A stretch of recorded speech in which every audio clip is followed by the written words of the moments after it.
Hello, hello, hello. Welcome back, my friends, to the show that never ends until it does, and then we resume the next day. So on and so forth. A little bit early in your hip-hop talk. There you are.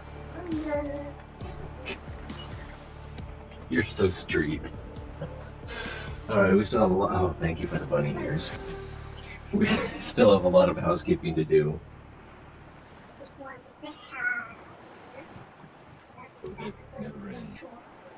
Oh, I didn't change my title yet. So much yet to do. Thank you.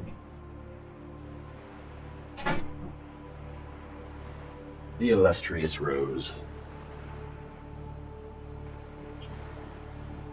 I think I'm actually getting worse at this.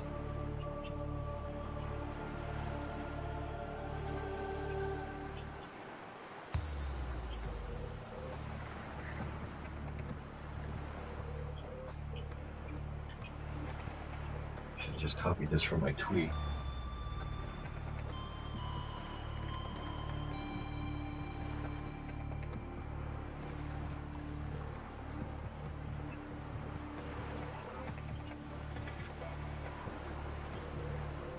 Is that a word? No, I wouldn't spell it like that. Still not sure. That looks like steward. Start a word. Yeah, well, maybe I can put a dash in there. It makes sense. Yeah, why not? Space word. Okay, that's been updated. Let's check that. I'm sorry, I don't have chat open yet. Sorry if anyone's trying to tell me anything. Let's get back over here. And this wasn't working yesterday, so I hope it's will work today.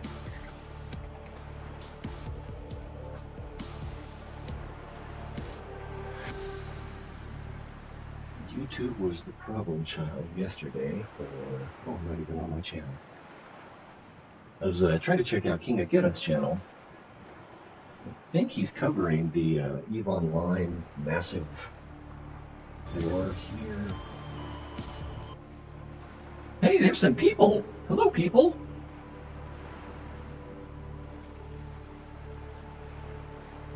This does not look right. I need to get to the studio. To the live tab. There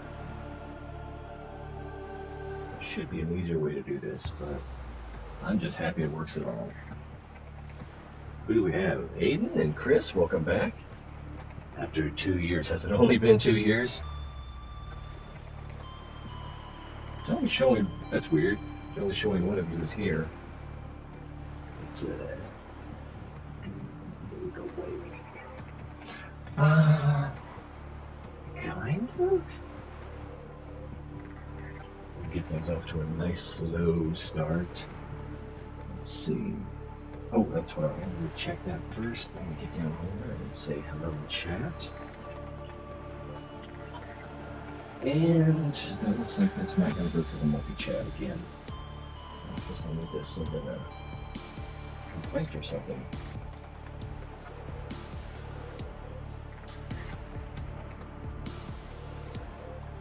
Alright, Twitch is picking up on multi-chat. Oh, who do we have here?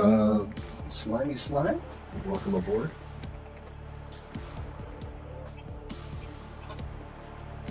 Alright, and Mixer is showing up on the multi-chat. Just, YouTube is going to be a problem child again. Alright, most of the viewers will be on YouTube, so I'll be, wow, nice artwork. King of Geta, he knows what he's doing. If you want to learn how to stream in Japanese, follow that guy. But his English is impeccable, so if you do watch any of his streams, you can go ahead and ask him a question, and he will answer it in English or Spanish or Japanese, depending on how you ask. All right, let's see. I think we've done everything except take down the starting soon. I'm gonna leave it up for just a minute here, collect my thoughts, see what I'm forgetting. We're at a point where we can't really do anything until they well, we can't go forward with the launch platform until they launch the 1.0. And I spent most of the day, well, a lot of the day, collecting the resources for what they have now as the ingredients in the schematic. So, when it does go live, and when we do download the update and install it and relaunch Subnautica, then we should be able to start building immediately. And hopefully we'll have everything we need on hand, because it's going to be frustrating if I've got to run down the store to pick up diapers or whatever they need. Okay, and I think... I just don't know why this isn't working. And I guess I'll just have to be frustrated. Alright then. Let's see. That looks alright. Let's get in the game.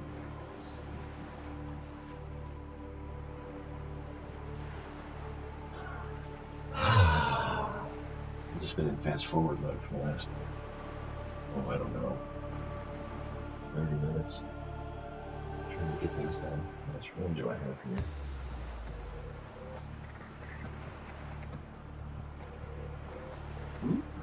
Let's bring that down a little bit. Ooh. There we go. Something needs to go that way more. Ooh.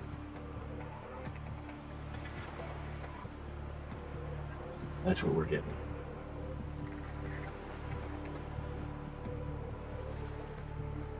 Oh, Chris, were you trying to tell me that Rose was doing bunny ears on me?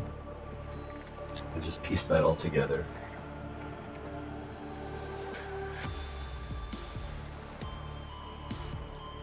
What time is it? It's about an hour and 15, about an hour and 10 minutes away from the official launch.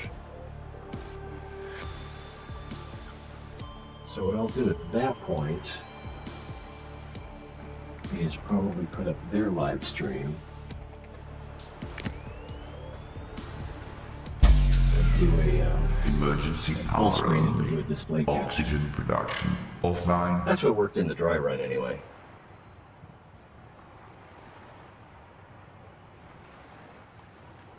Let's go surfing now.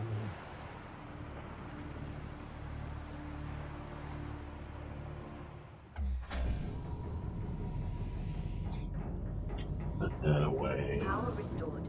All primary systems online. I was not able to get my, not able. It didn't come in the mail today, the microphone power grounder. So we're still going to have awful mic today. Oh, let me check something else here. Virulent was very helpful in helping set up the Discord server. I have no idea how to use this thing, but if anyone wants to join that, there you go. You can talk amongst yourselves. At some point I may figure out that I want to put that on the, include that in the stream somehow. But I don't know how to have a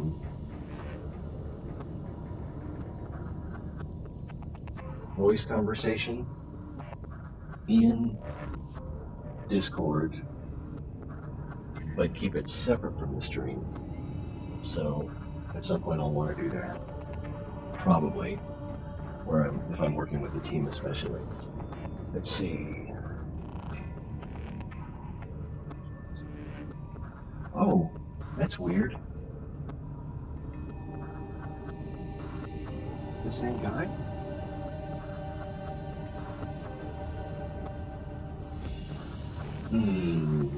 That looks weird.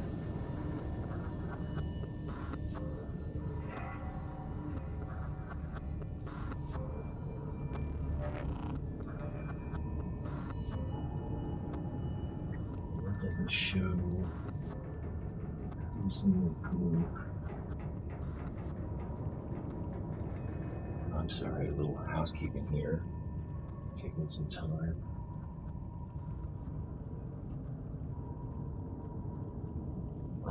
Okay, well.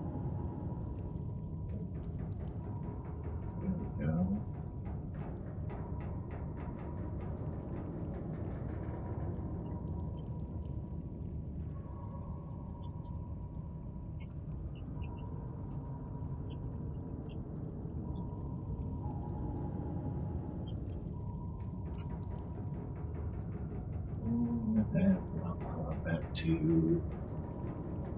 Back to the job at hand.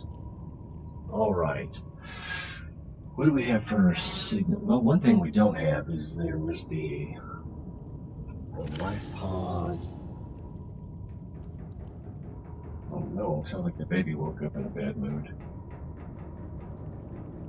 Is it this one?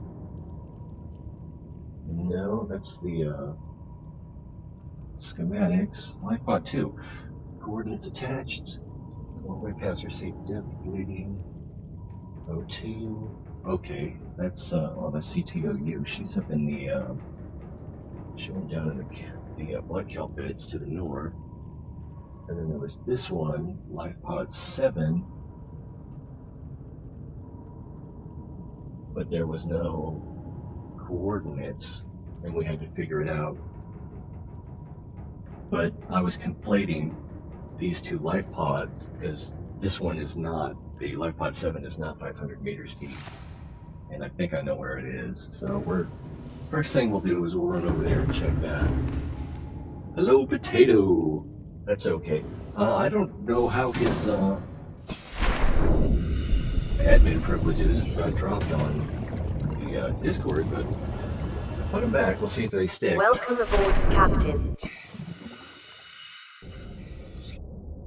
I mean, at this point, it's practically his Discord server with my name on it, because I don't know anything about it.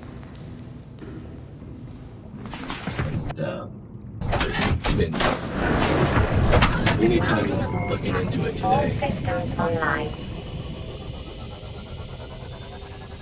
So we need to go roughly south by southwest, I think. Over to the crag zone, and then it's going to be dark, and there's going to be angry bone sharks, as if there's another kind. They are one of the most aggressive creatures in the game. Maybe the, I don't know, probably the ghosts are more aggressive. The ghost Leviathan.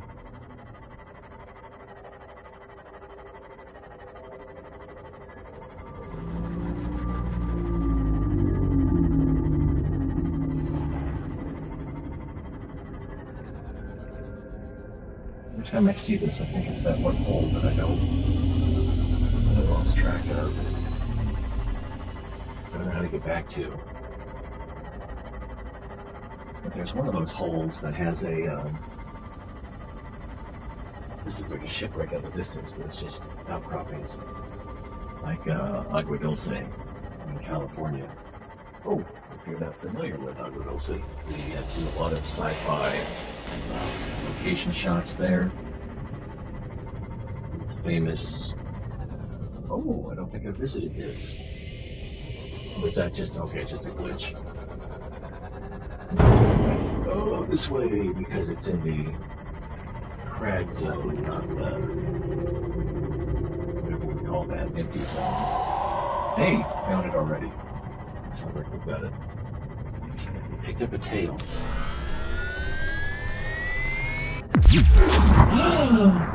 I thought I forgot something. Oh, I got it. Sweet. Then 2. I'm gonna need it. That and 5. It's gonna be dark. I think that's it. Do we need the repair tool? No, that's good. We can wait till we get home to repair.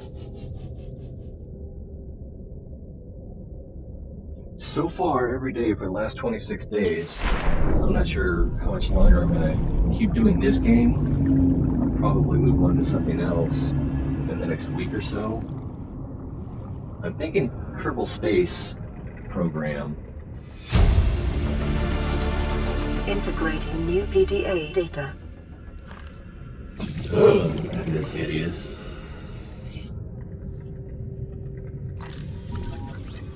An unusual doll. Could say the same thing about my daughter. What do we have here? A ball cat? Does it say something on it? Key. Up here, container. Ooh, toy car.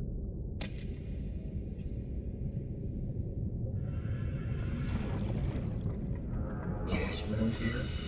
First, I'm using a flashlight, which is gonna make the phone chart sing. I think I need lead. Probably stand for a little more titanium.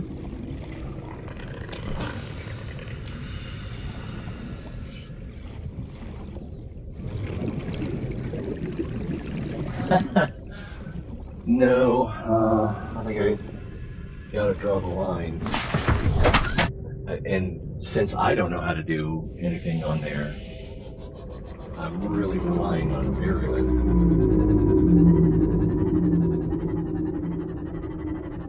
At least at this point. And so I think if I asked his opinion, he would probably tell me the same thing that I already know, which is that too many admins spoil the soup.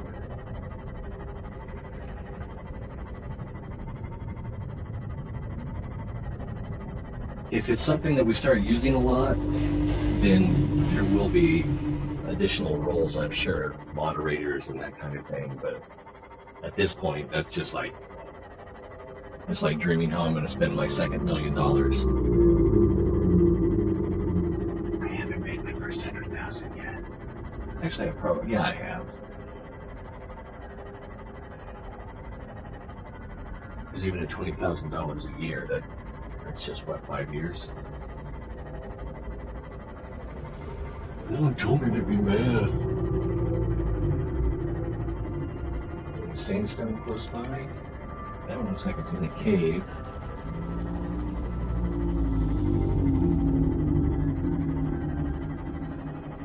These don't look like they're in caves.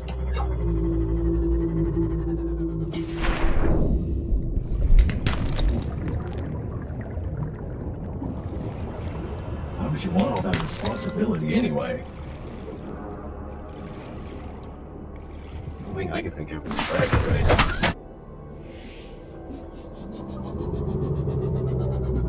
I haven't even put the rules up there yet, which are basically going to just be profanity is unwelcome. Repeat offenders will not be welcome. Something like that, I don't know. I haven't worked out the poetry yet. I went looking for gold today and spent hours in my plan. I set up a scanner about a kilometer, almost a kilometer from, wrong way, Conway. There we go. Almost a kilometer from Alpha Base for the purpose of scanning for gold, and I let it run for a long time, and it didn't find any. It found the one that I left on the porch so that to make sure that would be included in the scan, but whenever you use the scan room to scan for something, don't collect the closest one. That way it will always show up in the things that you can scan for.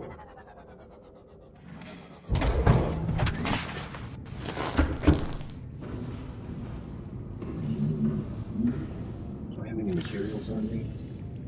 Just titanium. I think I need glass too to make that other thing.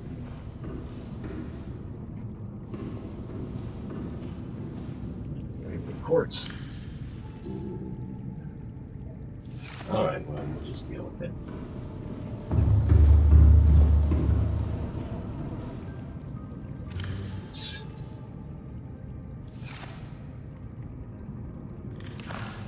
Alright, here we go again.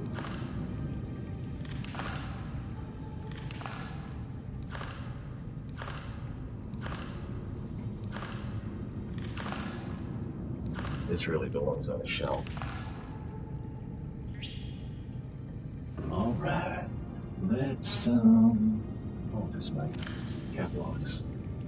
Oh, a hat too. Let's just, throw that over here, I guess. No problem again, it's facing the wrong way.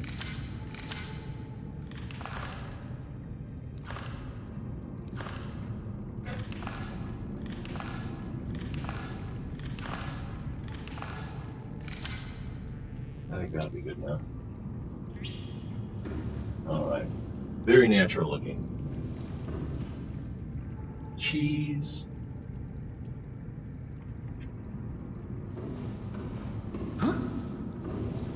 Let us see. So, oh, we need to see what the PDA entry is. Oh, what do we have here? I think T-Ray should be the only admin since he's the captain. T-Ray should be admin. Yeah, pretty much what I was saying. And if someone who,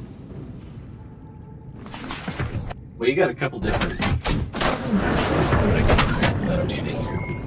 All systems online. Scenarios where, let's say, someone means well but doesn't know what they're doing, could screw things up a lot. And then you could also have a problem where someone who is, their heart is generally in the right place, but they're having a bad day and something pushes them the wrong way, you know, it could cause some trouble. And I don't even know what trouble means at this point.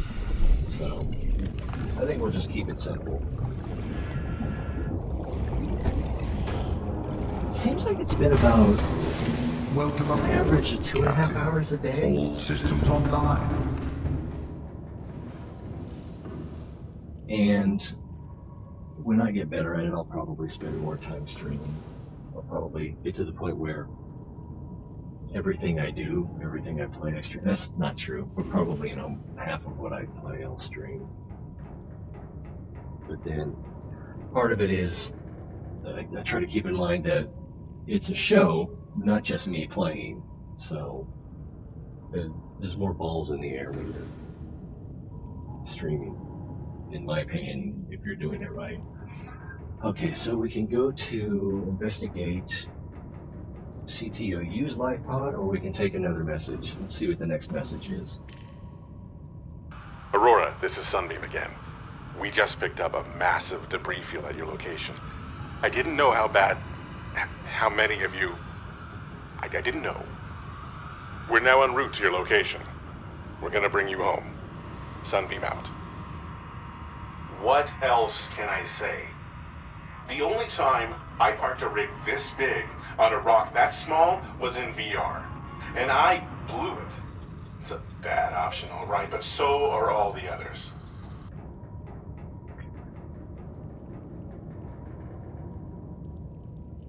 Okay, I'm looking at Discord, everybody, sorry. It says admin 2, and I thought that meant that we had created another admin field, but no, that just means there's 2 of us in it.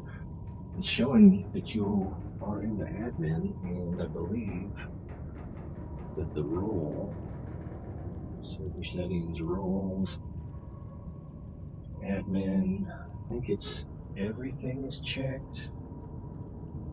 So I don't know, I just put the link in chat up here. When I scroll up that much, there we go. I'll put it in again. So there's that, but yeah, you should be able to send that too.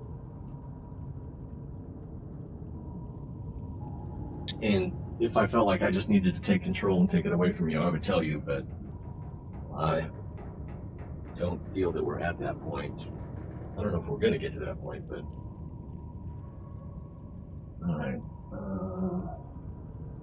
I don't know, but, well, no, I would think, because even last night you were already in Discord, I added you to admin and you immediately had privileges, so I don't know, I don't think you need to quit and rejoin, or, I don't know. Let's, go see if we can find CTOUs. Engine powering up.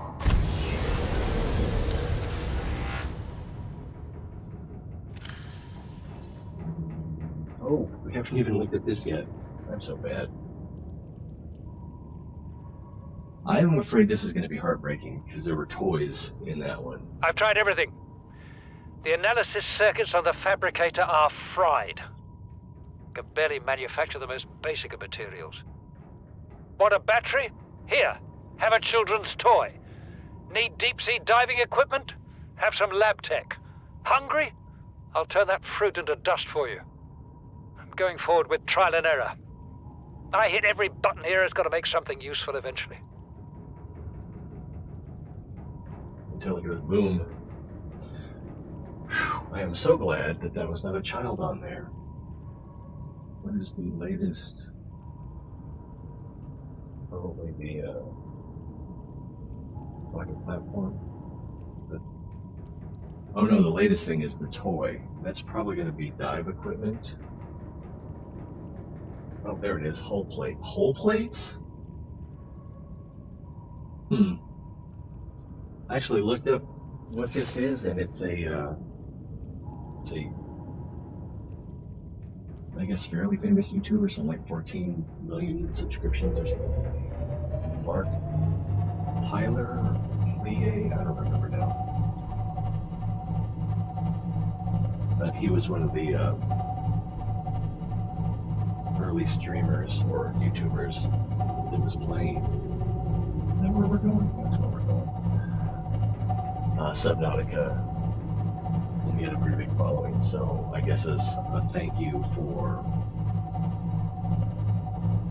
getting their game in the public eye, they gave him a little nod in the game.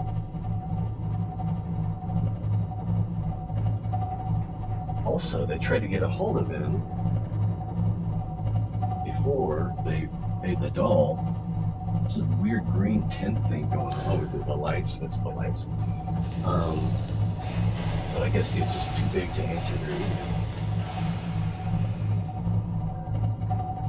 Oh, I can't see the chat. Oh, okay. I didn't scroll down either.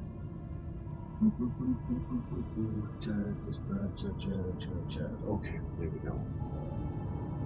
I'm all over the place. I'm not that good at juggling. I spend 5 minutes trying to remember what little I learned. I can usually keep 3 balls in the air for about 15 seconds. Oh, what's happening? I'm gonna hit something. Oh, yeah, I'm going the right way. Yeah, right there. Oh, I can't remember the name of that. It's a British end-of-the-year quiz show. My wife's watching it and laughing hysterically in the other room. I should probably be in there. If I hadn't made other plans.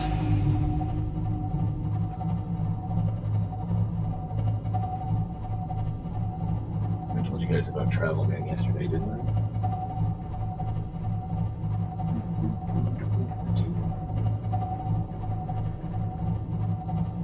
Seek fluid intake.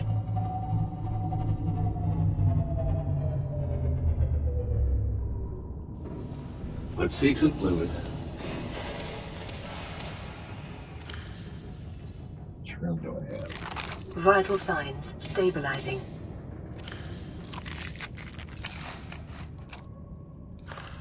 Yeah, I'll cut those up with my flashlight.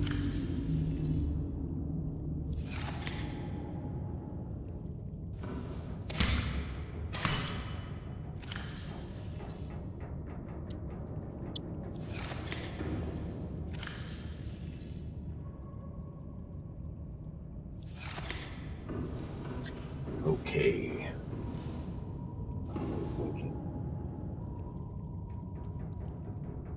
Let us continue. Wait, how much noise is it making when we're just holding still? It's still a fair bit of noise. What if we... It's low. Okay, it drops a little. Ahead standard.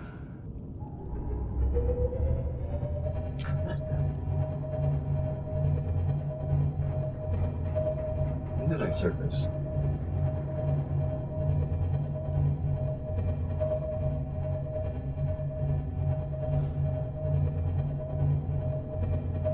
see, it's 500 meters and it's 700 meters away. And I think there's a steep drop off where it is, so not much point in descending too much early. And I think we might be in the mushroom tree zone.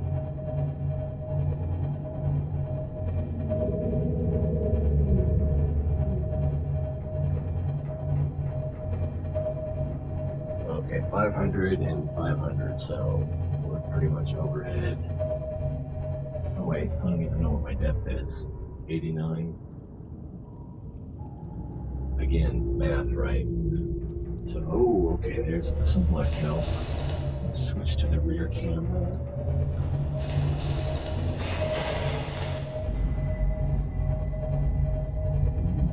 Oh, that's music.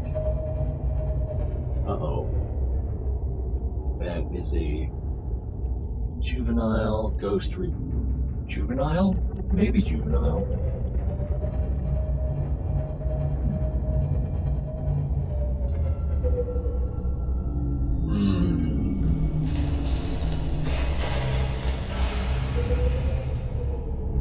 Is our depth 200? So what I'm going to try to do is back into the cave cliff. Let's try to come over this way. Then we'll see if we can get under the ghost leviathan and walk in with the prawn. You still see it? See, here's our signal. We're still pretty close to the ghost. Hey, do you hear that heartbeat music?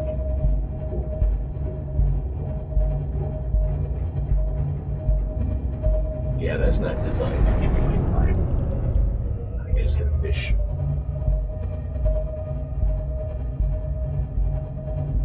Turning. Dive, dive, dive. What do people say about the bars I go to? Boom. When's the last time I was at a bar? At a restaurant that had a bar a few weeks ago. Let's see, we're taking a break from Christmas shopping. Had some really nice pizza.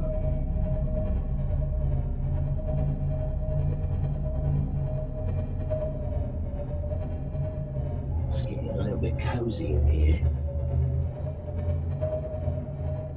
So our depth 300, so we're probably at the same depth as the ghost leviathan.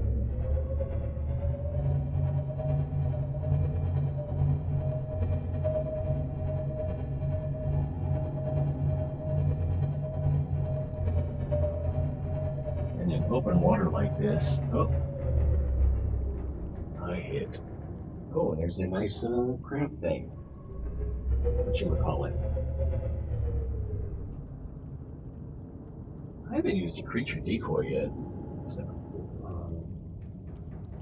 so I don't know how well those work. Lost River entrance. Oh, what's going on here? What? Okay, so I've got life pod 12. And, oh, that's over in the Koosh zone. So this is the one. Life pod 2 is the one we're moving in on.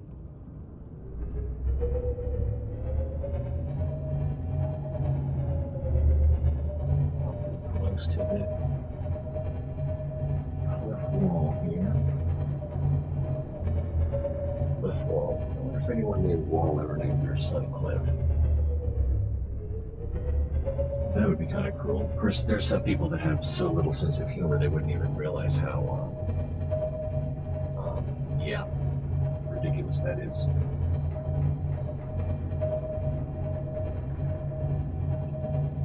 I would use the less kind word. Is that gold? Pilot aboard. Creature attack. Is he continuing to attack, or is it just the one time?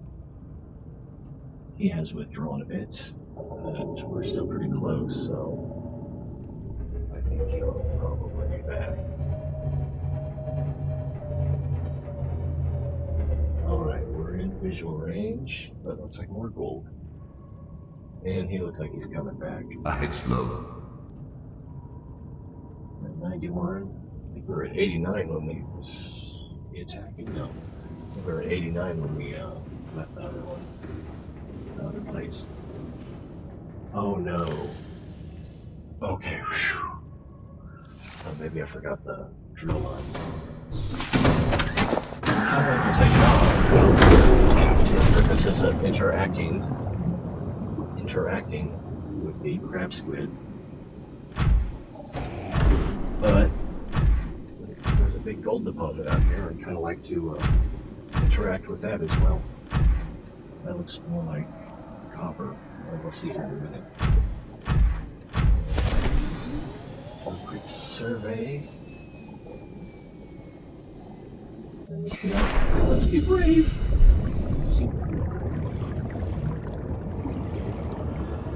It looks scorched. It was probably just a shadow. There's a hole. PDA. Integrating new PDA data.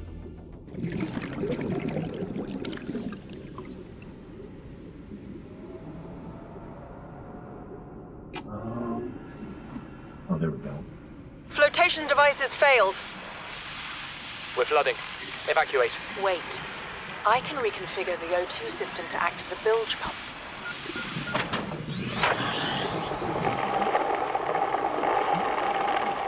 It's working. Okay, good news. We're alive and we've stopped sinking. Bad? The oxygen's going to run out in 30 minutes and we're 500 meters down. What do we do? We'll have to use the remaining juice to send a distress call and build whatever gear we can. Then we find a way to the surface. But that looks to me like it was blown from the inside out, but I don't think we can really do forensics. I think it's more likely that they were attacked and eaten by creatures. Can I see a gold node over here? There we go. There's that crab.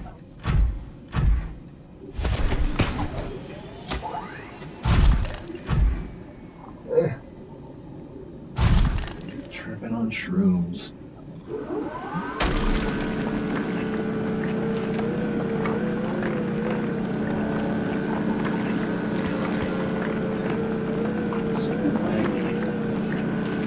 I don't know, I think I've got mine turned all the way up.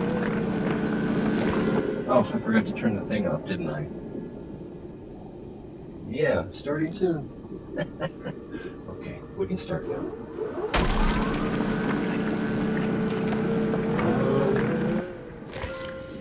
I've got like, what was it, the 1050i GPU? What am I looking for here? I don't know. Drill. Drill like you mean it. Drill like you're starting an Armageddon.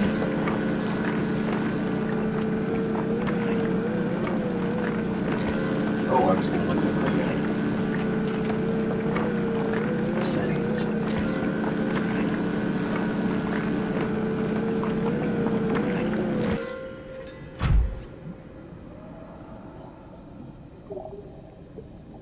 There's a pretty picture. Let's see, settings, options. So I'm not running it as large as it'll go, but my monitor's not that great anyway, so full screen. I don't use VSync. 60 field of view, and that's about it. High, color grading off. It's more blue with filmic, but I'll just keep it off. Let's see, water quality high. I don't even know what that anti-aliasing setting means. Well, motion blurring I don't even really like, but I guess I don't have everything turned up to maximum.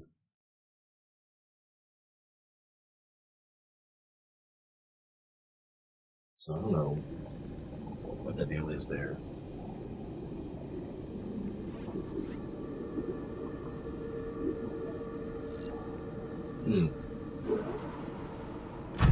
Plenty of copper, I think.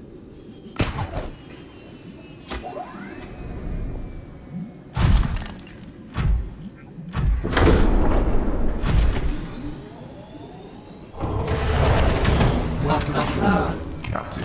That's why you park right Systems online. next to port. That's why you park right next to the seafloor.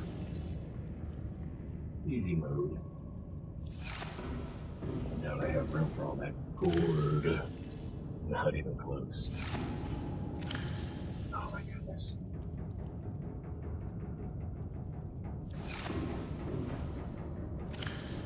This is how you get disorganized in the first place.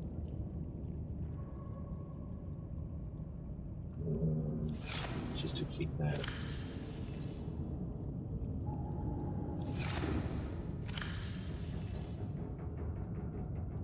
What?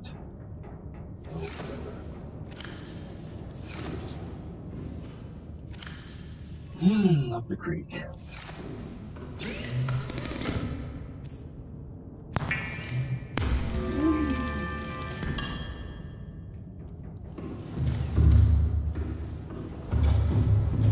Alright, so next we can go to Life Pod 12. Can we get out of here without running into that, what do you call them? It's just an island? Yeah, it's just an island. But I can't look straight up. So we'll see if we run into that Leviathan or not. It will probably be too late when we realize that we do.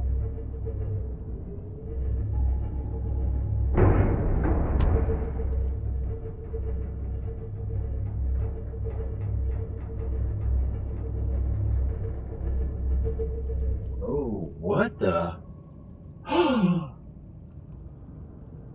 Is that a sea emperor? Sweet sassy Molassy, which way is he?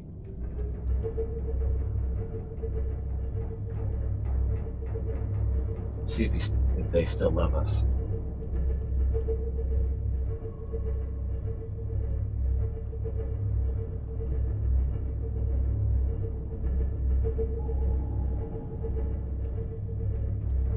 Looks like a praying mantis.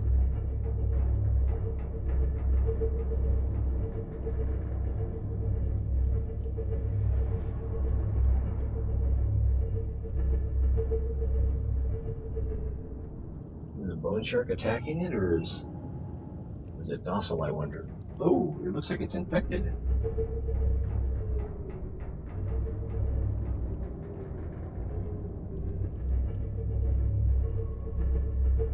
This is amazing.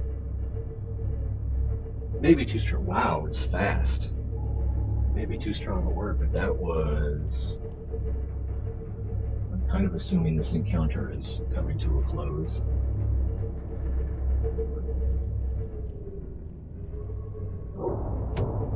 I didn't have a screenshot finger ready.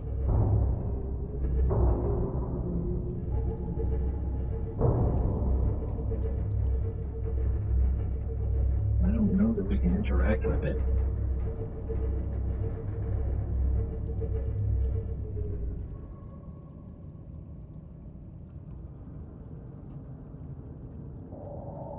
Oops.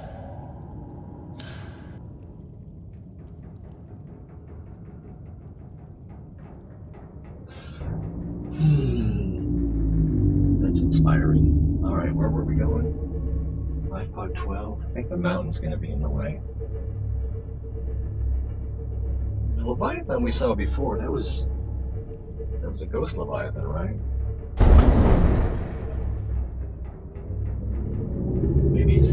away. Maybe it ate it. No, it eats plankton and such. Now, where's the mountain? Right in front of us. Ooh, the quarantine enforcement gun is deactivated. I kind of want to do a drive-by on that. There's also a wreck down at the bottom of that hill we could dive. What time is it? 7:43? We're going to need to wrap up what we're doing pretty soon. I think we can get to like about 12.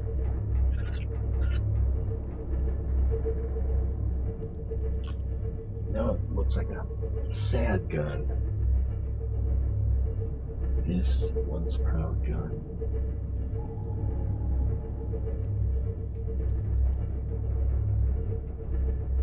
This once proud quarantine enforcement platform now stands a mere shadow of its former self.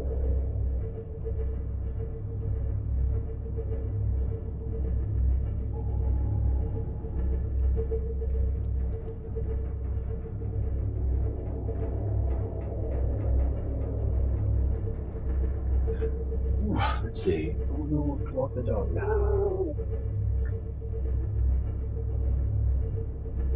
I don't know how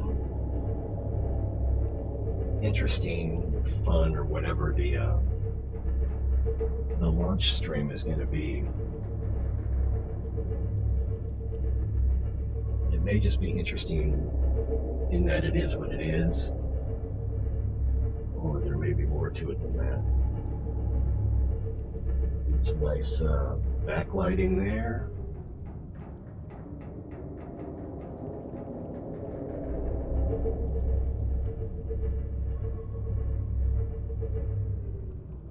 I am also curious.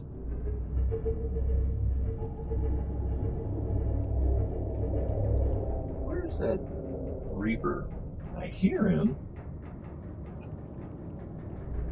Her.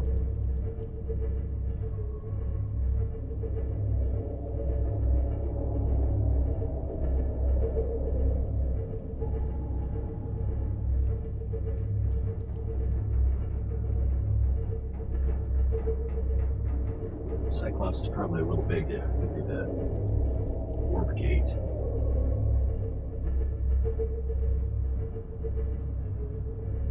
Oh, I don't think this will fit in here.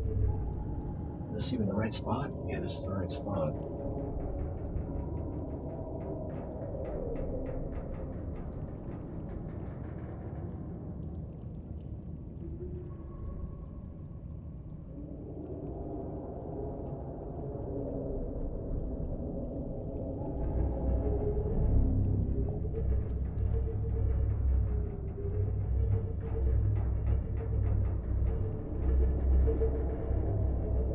As though it were made for just this purpose.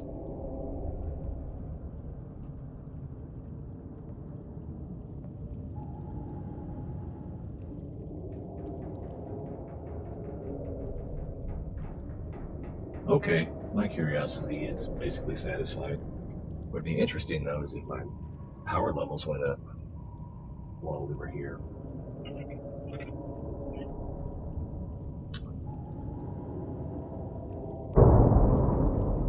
Too close.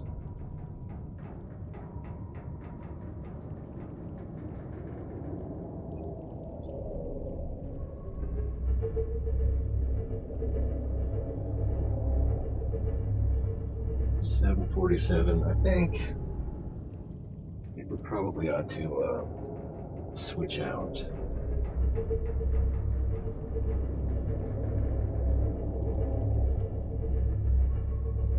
Stuff set up for the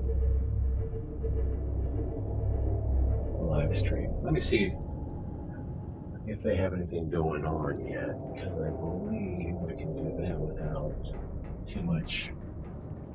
Alright, I seem to have lost it. Nope, there it is. 26 minutes, 55 seconds. Twitch.tv/Subnautica.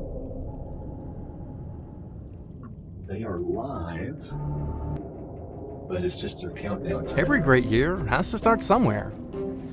Yeah, And their commercials.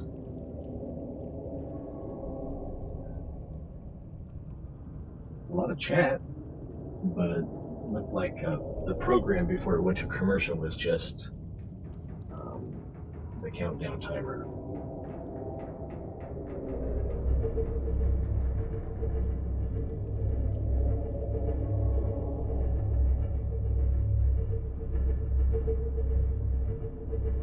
Seek fluid intake.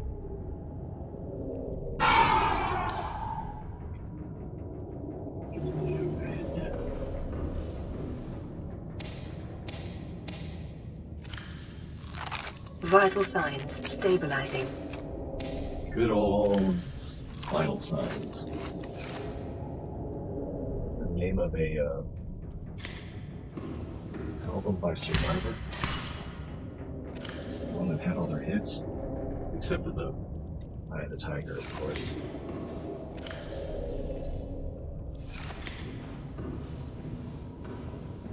Sounds like there's a, yeah, that's just the countdown timer so far.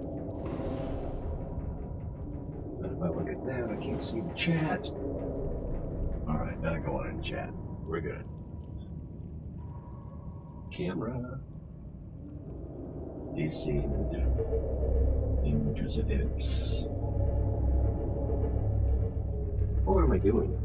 We need to get back to the base so that we can build the thing once we can build the thing.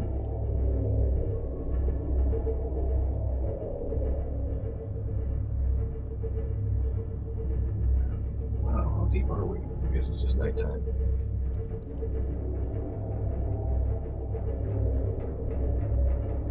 I feel like I'm gonna hit the mountain anytime now.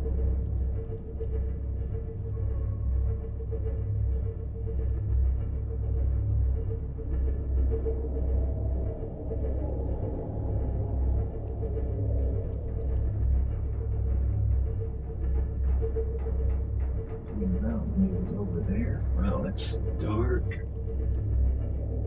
So I think we'll miss it. Let's cut this way just a little bit.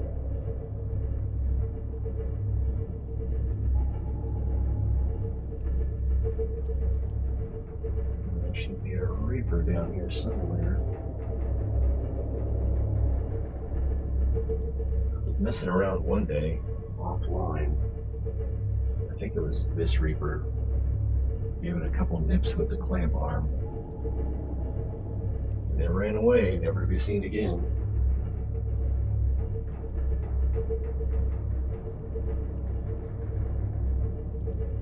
And I built a scan room, basically where that gold is, to scan for gold. I dropped one piece of gold so that it would have gold on the menu. And that's all it found. Very disappointing. It was in the kelp zone, the green kelp zone, but it was it had the mushroom forest on both sides of it. Actually, that line might be the actual, yeah. Let me show you what I did. It's kind of silly, but I built the actual base, which is just one cross piece and a scan room down here. And then I built the vertical tube as high as I could without breaking the structural integrity. Put a couple solar panels on top, that way they're closer to the surface and they'll get more light. Two, so that it should have enough power to last through the night. Oh, it did find one gold. Well, I'm gonna have to stop whining about how it wasn't worth it. Anyway, so yeah, scan room, cross tube, vertical tube, one foundation platform, and that was just so that the gold wouldn't roll away. Because every time I stepped away from it, either it was rolling downhill or stalkers were stealing it. I don't know if the stalker would steal gold or not. We've been there a few times. This wreck. Alright, where are the reef backs? I know they're here.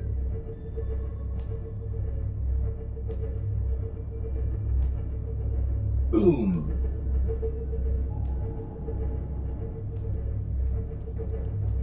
Is this gonna be another day without Baby Stalker?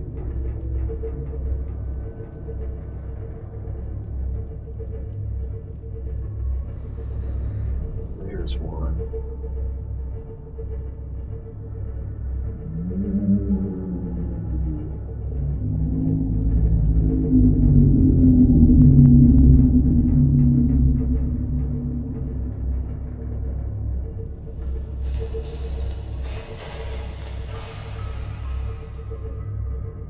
Reminds me a little bit of the, oh, I can't think of what they're called, the Mystics in Dark Crystal.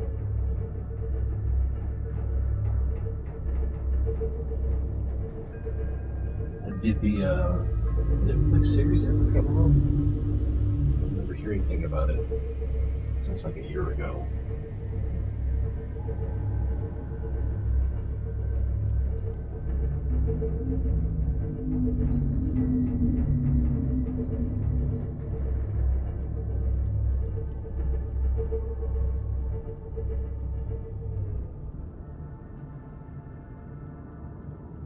Okay, wow, power's still at 90. Engine powering down.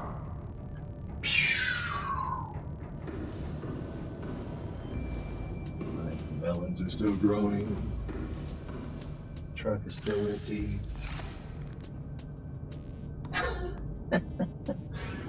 Oh man, death sounds like that, then I don't know, it's kind of unsettling and soothing at the same time, if that's even possible.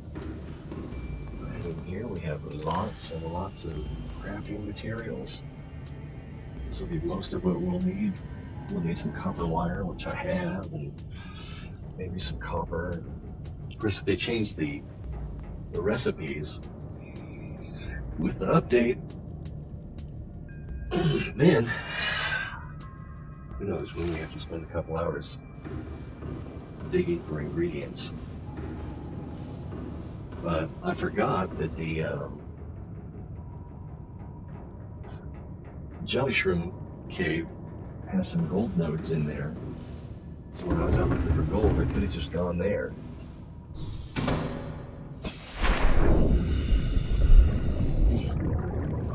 If I'd have done it live, Jed had been all over me. Just go to the jelly shroom cave. You are correct, sir.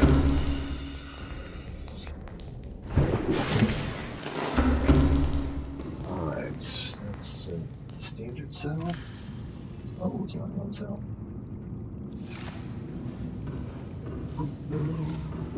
Tooths.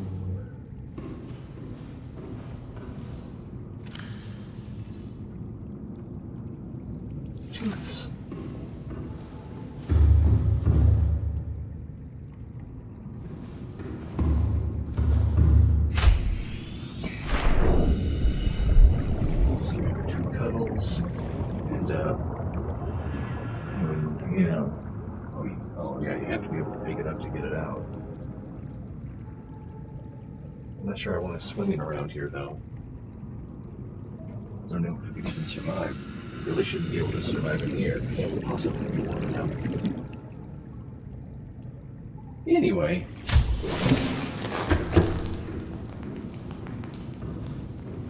Let's get a drink of water.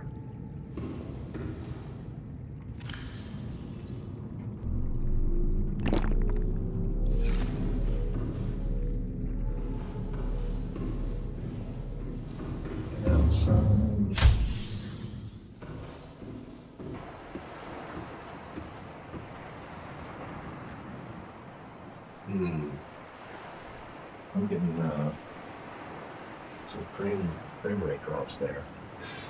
And I'm going to check that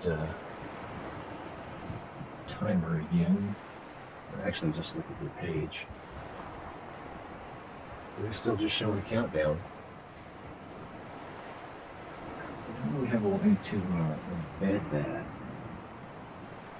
If I can embed it, then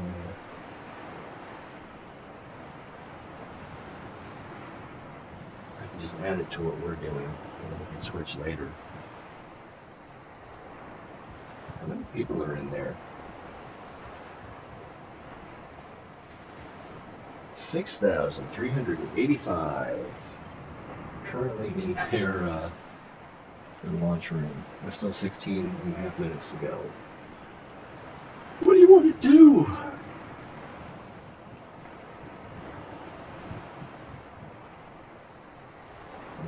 I kind of don't want to get started on something we can't finish, and there's not much we can do right now.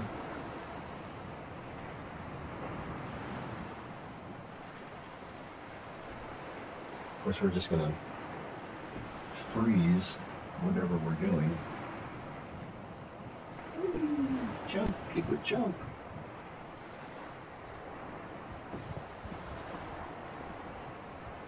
Maybe I should have restarted the computer. Let me see what I have that I can close. Close Chrome. I think my wife has like 30 tabs open on that.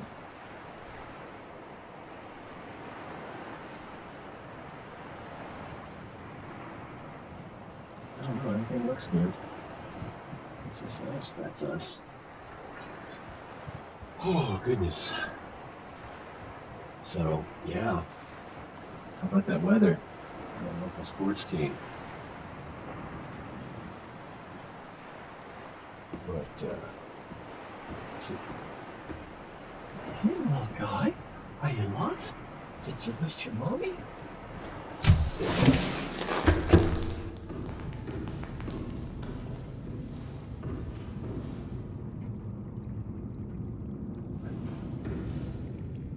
How about global thermonuclear war? No, tic-tac-toe will be... Wow, I'm dropping a lot of frames. Welcome aboard, Captain. All systems online.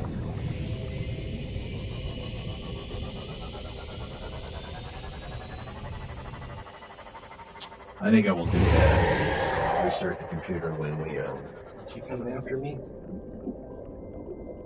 No. After the launch. That'd be a convenient time to do it. But, yeah, where's the other one? Let's get the ones that are farther away.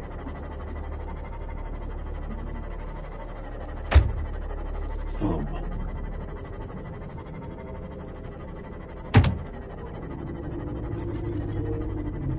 Flippy Yui. Looks like that's in a cave or something. Like the one we were at before. That looks like that's in a cave. I need without my terraformer.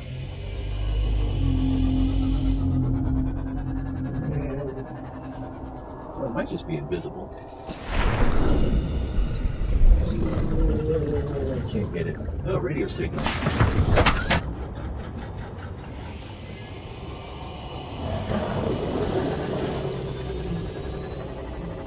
Probably telling me to get to Twitch once the live launch. What's the word?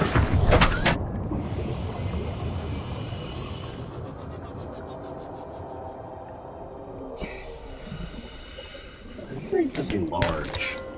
Cold. I don't think we're that close to the crash zone. Yes, we are.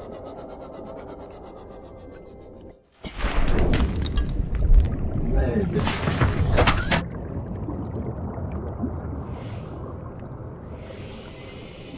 Oops. Almost had a little single vehicle accident there. Is the Reaper sound like it's getting closer?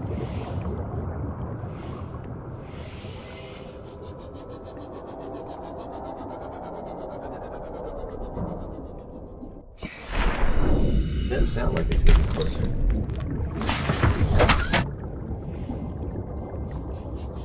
That's not just my paranoia.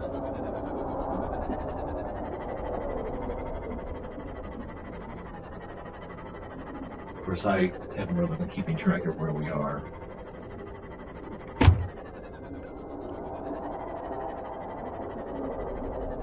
It's a little tight.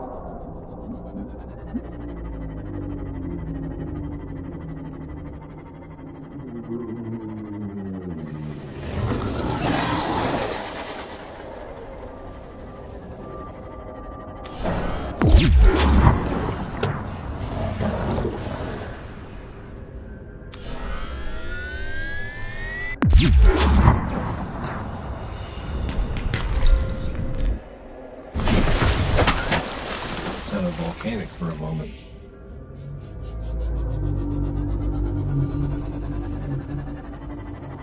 The rumble is lovely this time, right? Oh, thank you. Just, that's fine, yeah. I probably won't be able to get to that for a while. But thank you.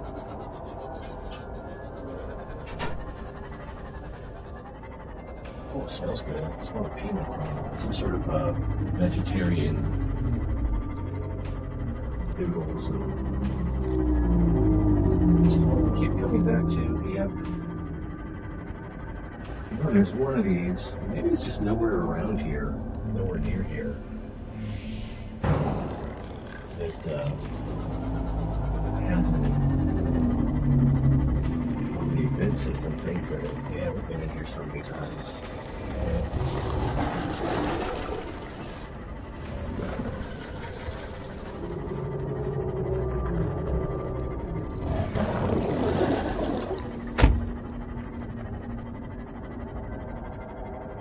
Gotta love the sound of the Jensen's car.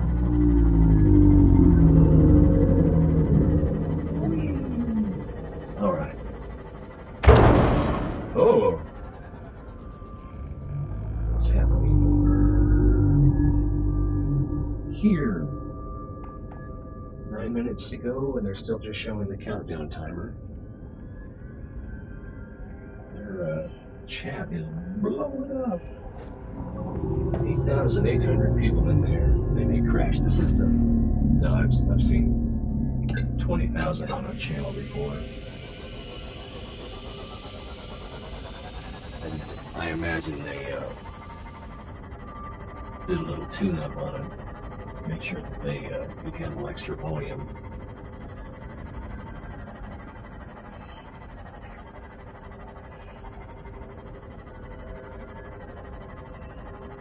There's that one that's always just out of reach. And another one that's always just out of reach.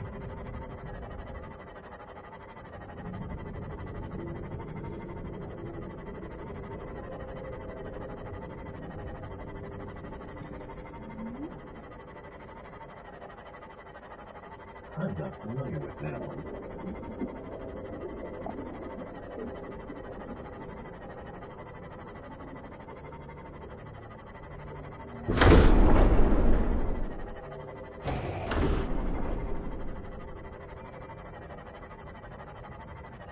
Ooh, I almost crashed. I'm out of control. Trying to show off for the ladies.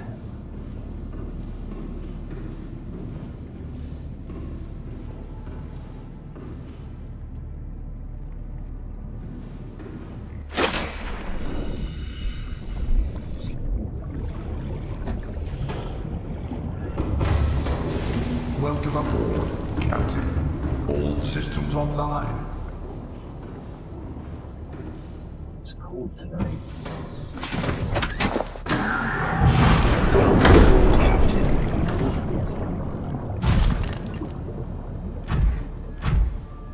Oh, I didn't, probably should have switched to the claw arm. Where is the subs? Oh, there.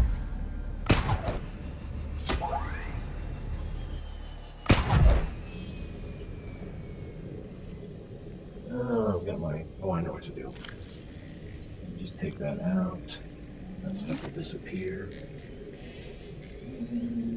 It'd be better over here. I'm just looking for a screenshot at this point. Underwater photography is a bit of a hobby of mine. Now it's too dark and too far. Oh well. Can't have everything.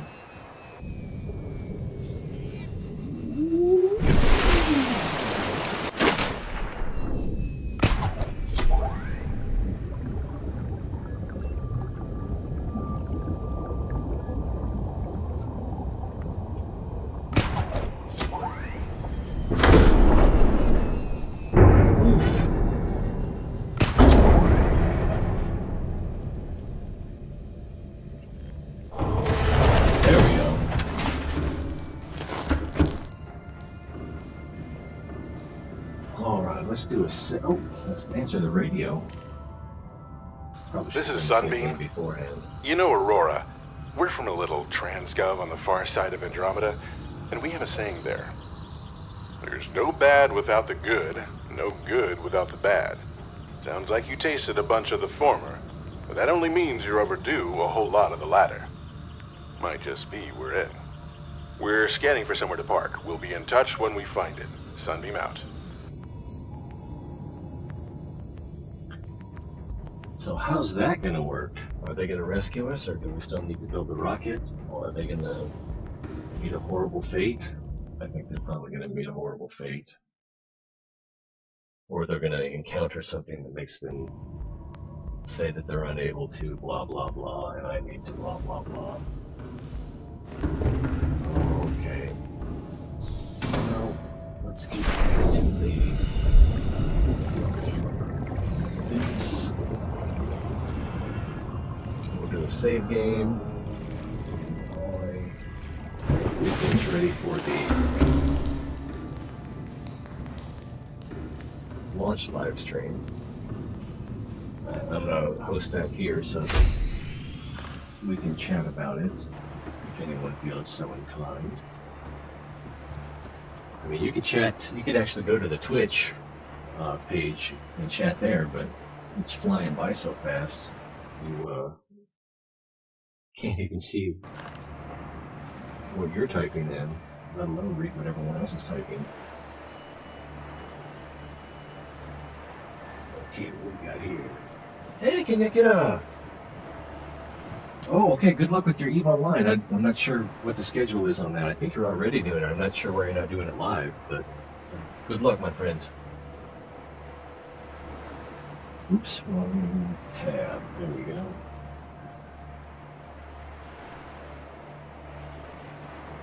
King Akira, he's a good guy. If you watch any of his streams, he streams in Japanese, but if you have any questions, you can ask him in Spanish or English, and he will answer those. His English is impeccable. There's the thing. There's the thing. And 3 minutes left. Alright, let's go ahead and I'm going to take this. Let's just go ahead and pause it. And let's make it not full screen. And then I can bring this over here, I think. Yes. Alright, I can make that full screen. And I can come down here. Where's that display capture? Display, hey, there we go. I'm kind of in the way. Let me get out of the way. Is this fun and exciting? I need to put the website up for that because I feel like I'm plagiarizing if I don't do that. And, oh, it's over. I've got it full screened. Jeez. There we go. There's the website. Let's get that full screen again. And then I can just add a, what's this one? That's the thanks for watching. Alright, we can edit that.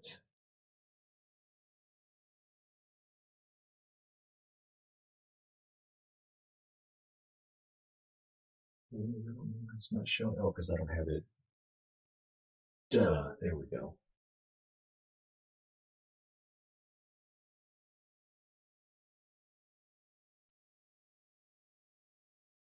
I should put that in front of me, I think. Alright.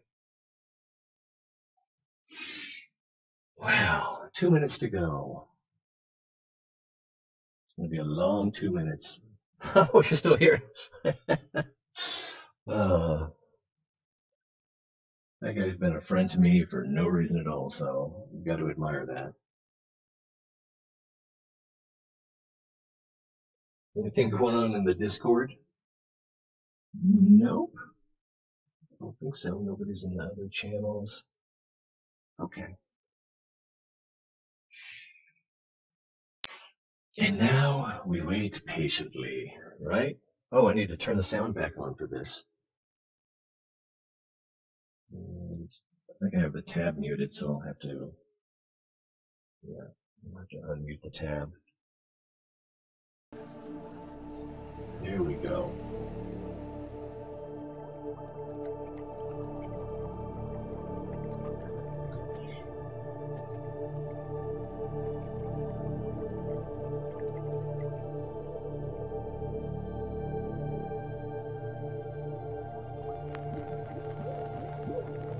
I just don't have a lot to say at this point. Look, numbers. It looks like my buffer is almost 30 seconds.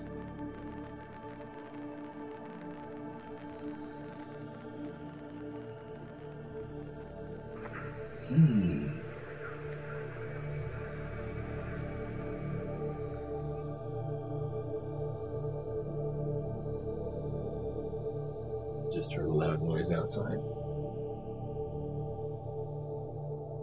Possibly somebody dropping something. Possibly a distant gunshot. Uh-oh. We're at T+3. Why should we expect things to go perfectly? It's Subnautica, right? It's all about disaster and surviving the unexpected.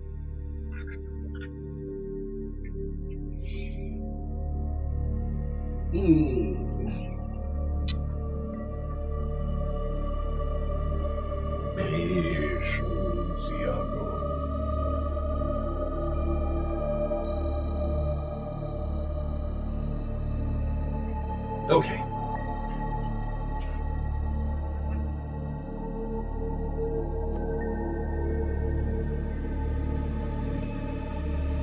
I usually have to open the window to keep the studio from getting too warm, but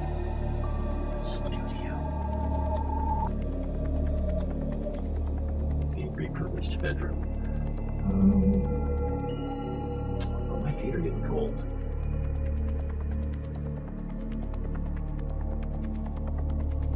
If you'll forgive me, I can reduce that window opening.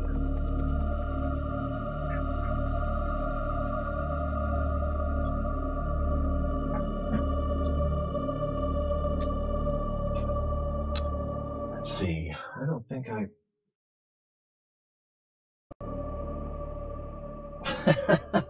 And you got excited. Let's see. Wow, 17,000 viewers at the moment. You want to take a quick look at their chat?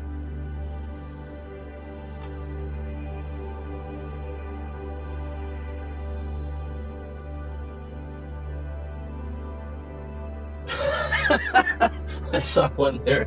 I'm seeing something that say refund. Because we're already 2 minutes past due. Refundica. Hey, I learned a word. April Fools. A lot of salt. Oh, there was something spamming edgy refund. Latte? Wow. We're still at 18,000. Well, yeah, I mean, they're overdue, so it's probably not going to climb too much at this point. So there are 18,000 screens. You know, that's not people,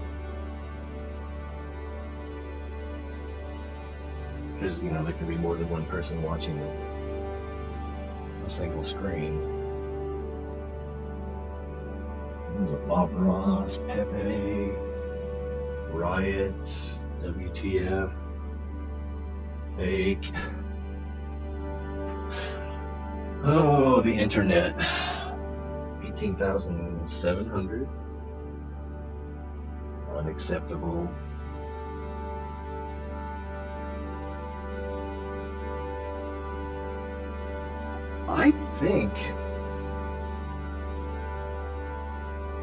I think we already did save the Sunbeam.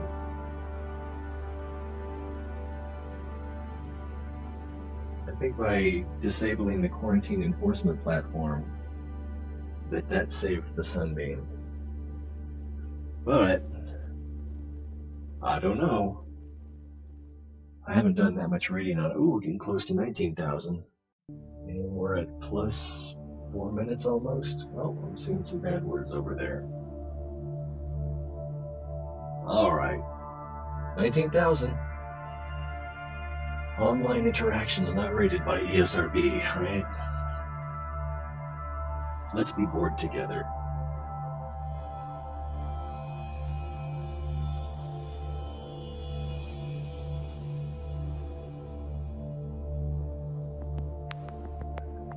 I don't even know what their,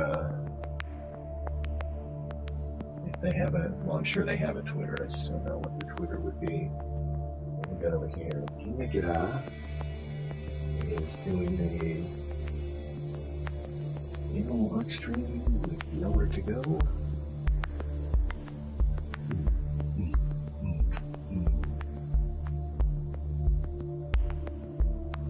Oh, I think I read that, yeah, it was in a YouTube video that when you get the game, you get the soundtrack with it, but I think you have to go into the file system to access it that way.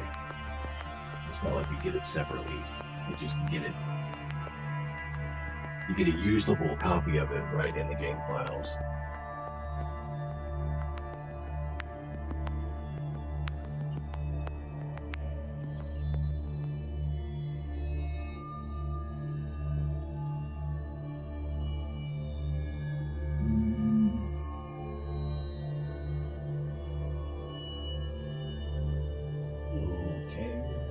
Seen people talk about some. Okay, there's Subnautica. I'll follow that, and let's go to their Twitter feed. Ghost update released on stream. Cure the infection. Disable the precursor array. That was August 21st, 2017. That's their last tweet. So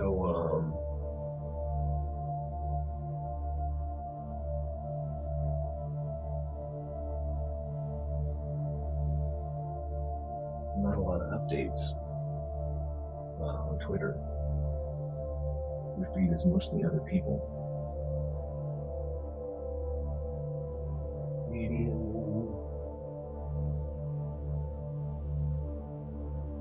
Oh, well, this is January 9th. You're invited to a very special live stream. 4 years in the making. Please join us in 14 days, because January 19th. The launch of Subnautica live at Monterey Aquarium in California. Unknown Worlds. Let's follow Unknown Worlds too. And Subnautica changes? No, nothing to that one. And who am I following? Go back to home.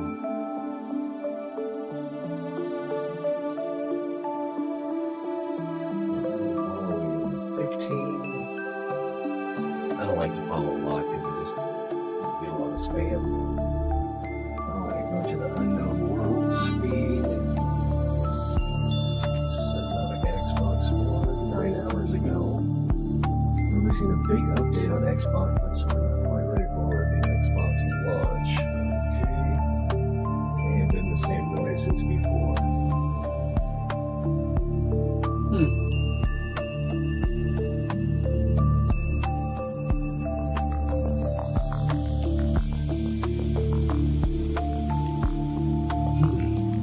See some more salty chat. It's turning slightly bitter by now. I know I am.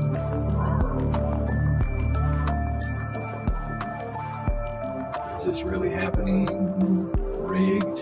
It's a trap. Pickler. Swift Rage. Pre-release. Subnautica. Bad words. Goody.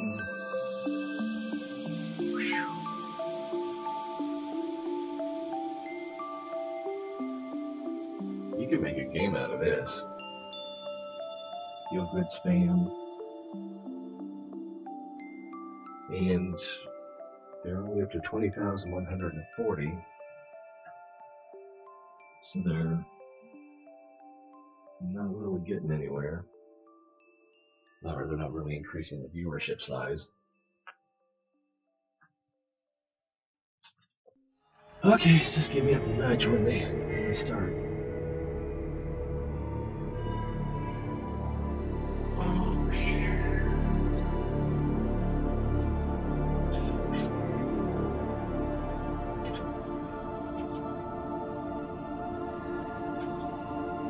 And then the trolley from the neighborhood of make-believe that sends in a little blue coat. Hi, I'm Susie. Hi, I'm the trolley. Ding ding. Anyway.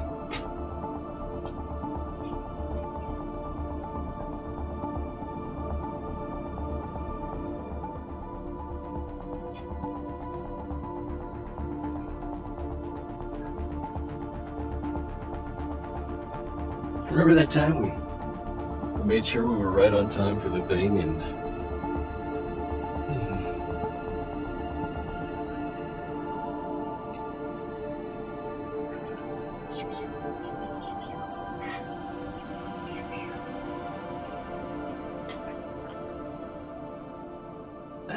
I need to get some footage of 3-year-old Sebastian playing Super Nintendo games. It can be hilarious. So far he likes the Power Rangers game, which is a side-scrolling fighting game, and Jurassic Park. Isometric, sort of a part action, part puzzle. Seems like it's mostly action, but there's this one part where you have to hit the mechanism with the lightning bolt from your gun, because you got like a shock gun, and then the power from that causes the motor to turn, and it opens the gate, and then you've got to run through the gap before it closes, and if you touch the gate, it shocks you, and I'm not really good at that. And he can't do it at all.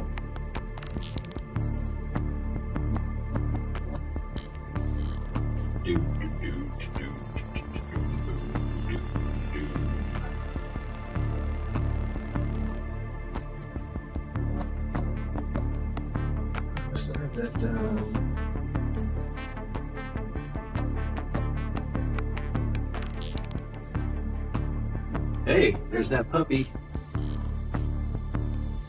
Can we enlarge that? Everyone say, oh. Oh.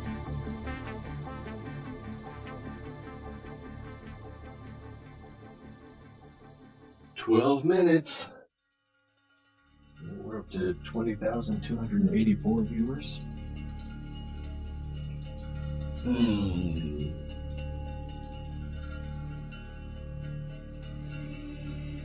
No, I don't feel so bad about not being good with my unofficial schedule. I didn't really have a number in my mind anymore. I guess 6:30. I try to start by 6, and it usually ends up being 7. My time. I'm not central.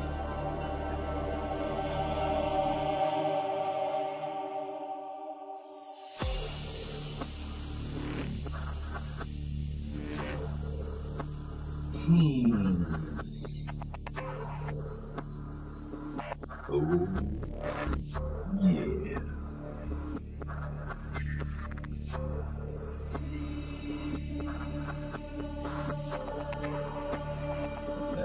Here,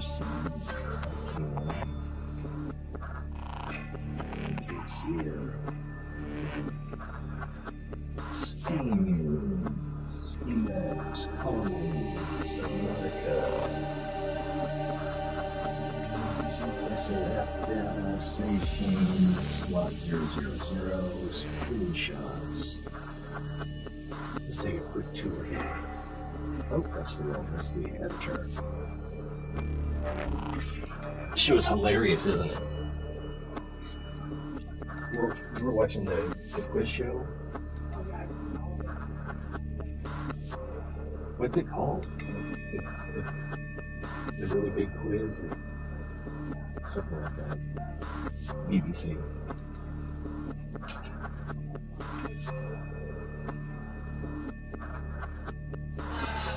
Yeah.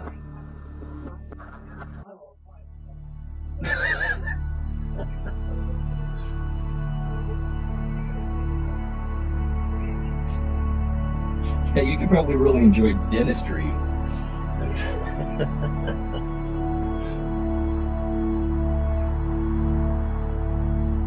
Oh.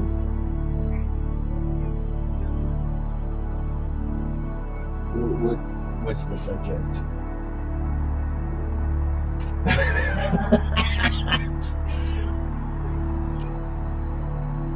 No, that's not going to work. If I know where it is, I can take a look at it. It's probably what? Long divisions?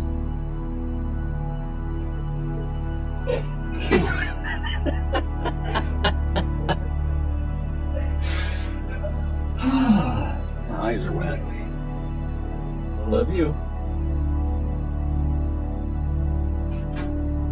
Oh, 15 minutes.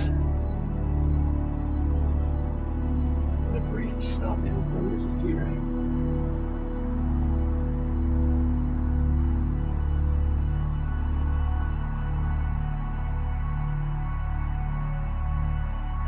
What were we doing? I was going to review some screenshots, because 15 minutes and 23 seconds is that the music stopped, but only briefly. Alright, open with, we'll just use photos, it works. Hey, there's the scene I pretty much end most of the shows with. Right before we move down to the Deep Degassi, 500-meter proposed Degassi base. Scared witness about warpers. Lost river base.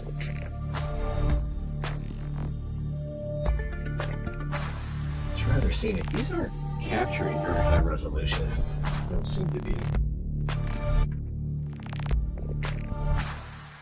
can't remember what this is called. This tree. But this is a ghost leviathan egg. And so is that over there, but so apparently ghost leviathan have to find their way into this cavern. A little prawn suit for scale. These giant ghost rays. So yeah, I don't know how they get in here to lay their eggs, or if their eggs miraculously find their way here, or wherever they lay their eggs, these trees grow around them. I don't know.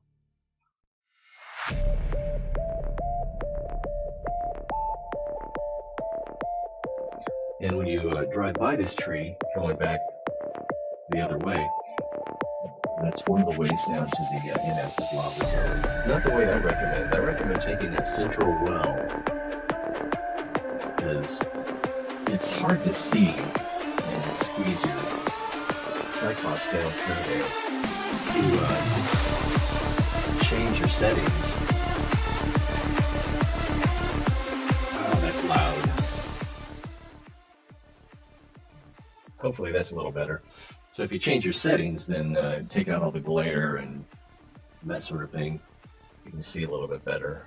But I still recommend that central well because it's so direct. And then plus you've got that, you move in a little bit, you've got the lava castle right in front of you, and then you've got that other well that we used to go down to the active lava zone in the Cyclops, which was nice. It's a friend we met out on about one day.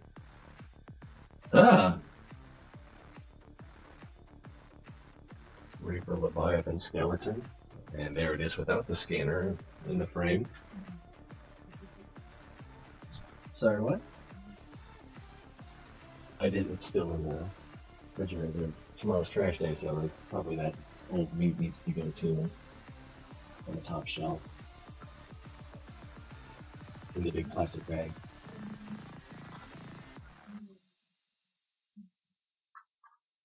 Cool.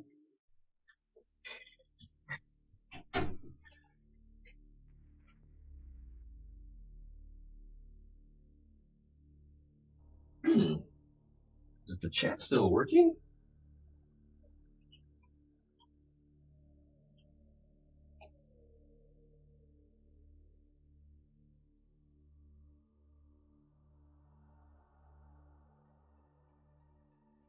Where were we? Over here.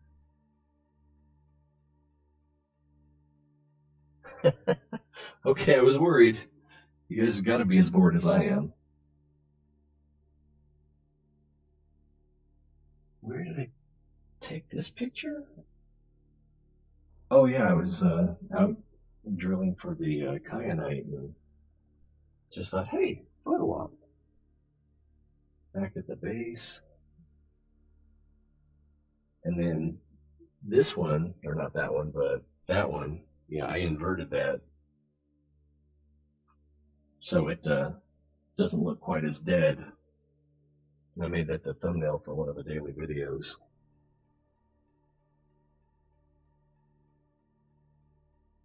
And there's the first one we killed.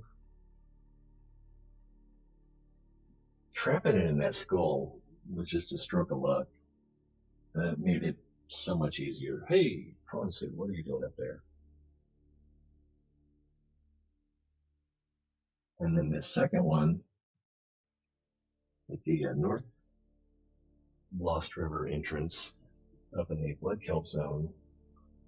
And I didn't even realize that we were like 150, 200 meters. Yeah, we were about 100 meters from the Lost Sea base, Lost River base before we, when we ended up killing this guy. And he fell right through the floor, drifting downwards.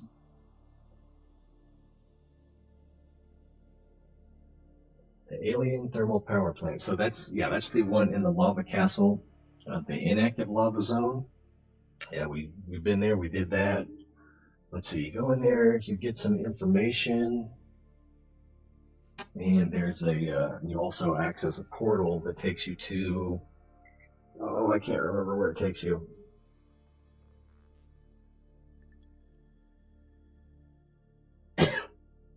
Oh, it takes you to another portal inside the quarantine enforcement platform. Are they ready yet? They don't appear to be ready yet.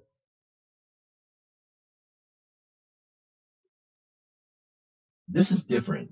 I think they're... Are they ready? Let's reduce that. Or maybe their timer stopped working. Oh, I think they're starting soon. From a rescue in 2008. Really? A commercial? You don't want to hear that, do you? Oh, okay. Well, you know, they're footing the bill. Might as well. He's quite the pug about town. He gets invited to a lot of parties. He knows he's a pretty big deal. I mean, look at this little face. How could you not love him?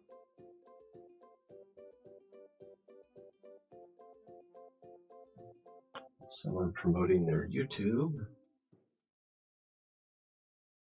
Alright, let's go back here. We don't have that many more to go through, I think.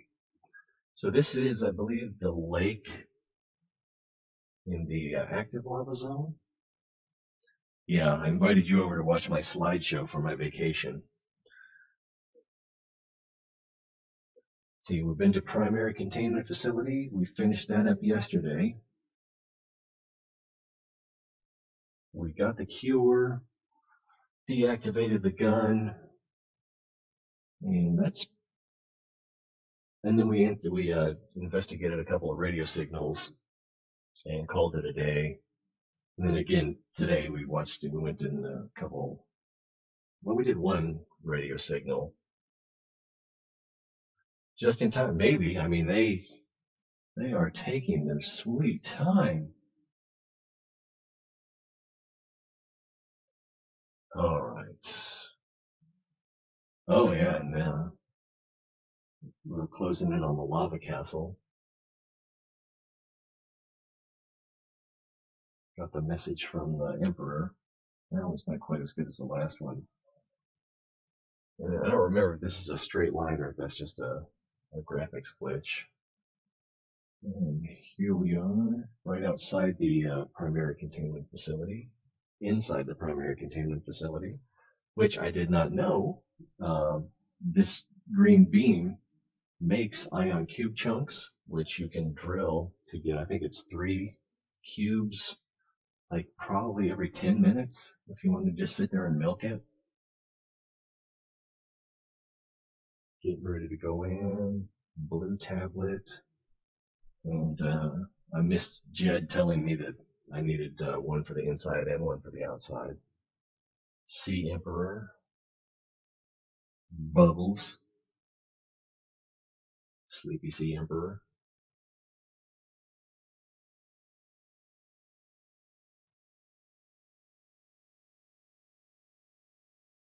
I think it's getting ready to, yeah, then it blows the dust away from the gate. Are they still not ready? Oh, they've started. Darn it. Okay, so like I said, we're here to celebrate the launch, and we're going to go to game director and co-founder of Unknown Worlds, Charlie Cleveland, with a cinematic trailer.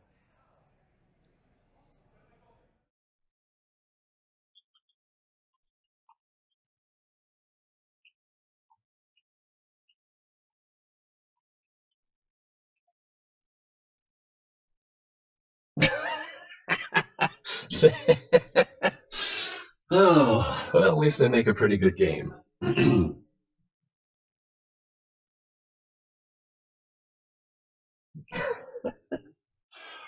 Poor guys. You know that they've just got to be sitting there.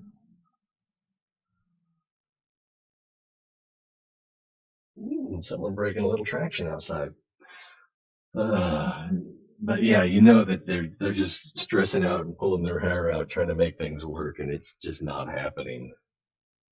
Should we go back to the slideshow? Oh, man. Oh, I feel for them. I feel for them. We'll do it not full screen, so well, then you can't really. All right. We'll just check back occasionally. And why did I take this picture? Uh-oh. Where are they? Is that them? Yeah, that's supposed to be them. Oh, they're back up to 21,000 viewers now. 21,600. Yeah. As long as we can hear the music, we know that they're not talking, they're doing something. And yeah, we just took this one today.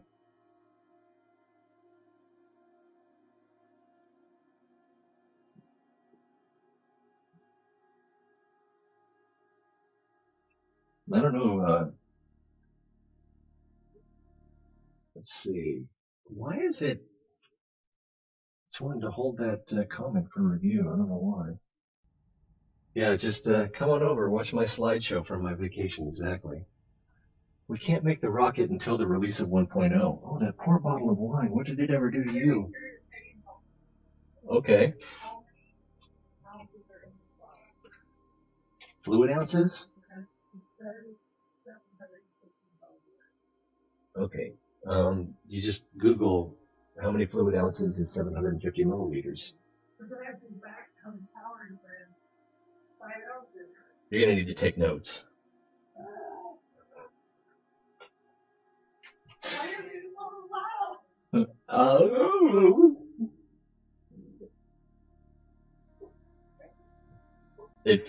I'm pretty sure it's not that important. I don't think you drink wine for the calorie content. Right.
joined by...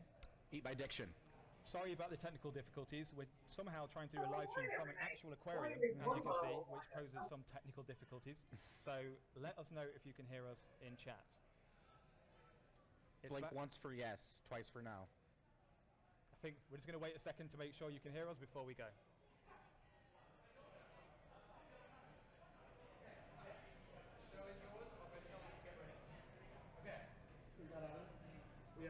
Okay, great.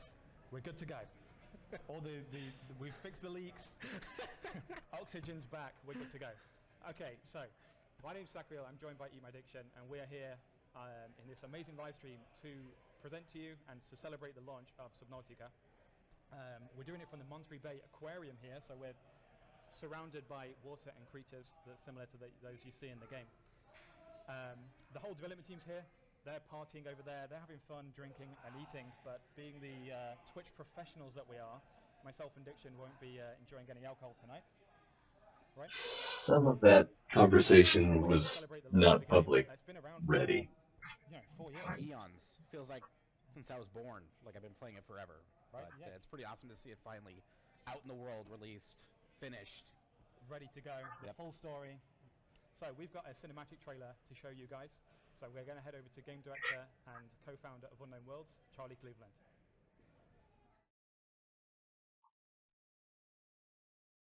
No! Hello! Well, we're live from the Monterey Bay Aquarium in beautiful Monterey, California. I am Charlie, game director of Subnautica and co-founder of Unknown Worlds. And we are here tonight for a reason that I hope you know that you're here. I hope you know why you're here, because you've been waiting a long time. We are launching Subnautica finally after 3 years in early access and 5 years of development. Let's just, like, wow. I always say this because our last game took 8 to 10 years, depending how you count it. I always say if I knew how long that game would have taken, I'm not sure we would have started it. And we just did it again. This was an 18-month game that turned into 5 years. But I have to say, I am really happy with how it turned out. And after tonight, you guys can evaluate it for yourself, and I hope you're happy too. Because you had a big voice in this game, even more than our previous game. What we launched originally 3 years ago was a seed of an idea, and what you guys told us, and you told us what you liked, and you definitely told us what you didn't like, and we embraced that feedback. And I think what we have today represents not only what we wanted in the game, but what all of you wanted in the game. So,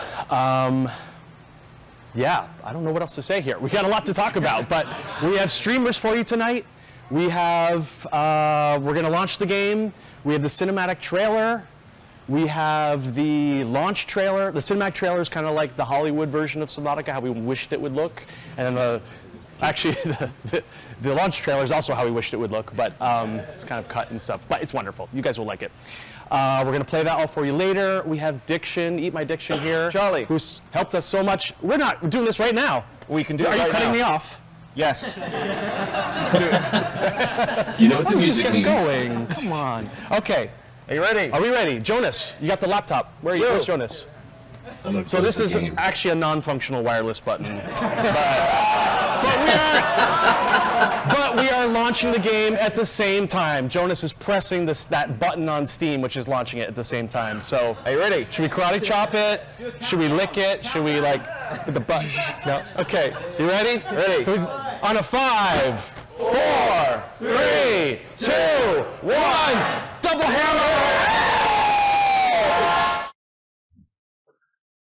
Charlie Cleveland. That can't be his real name. That's got to be a nickname, right? Oh, more audio problems.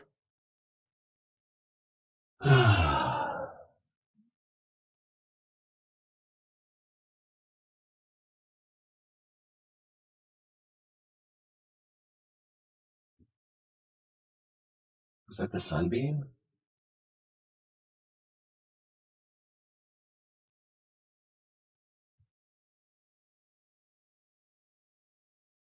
Yeah, there's no audio.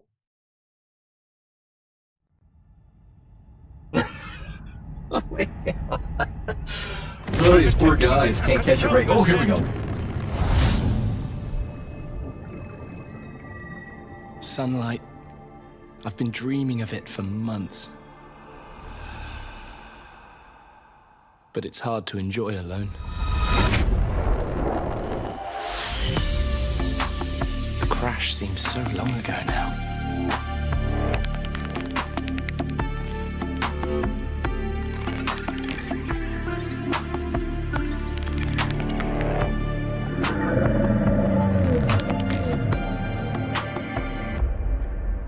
Father was right.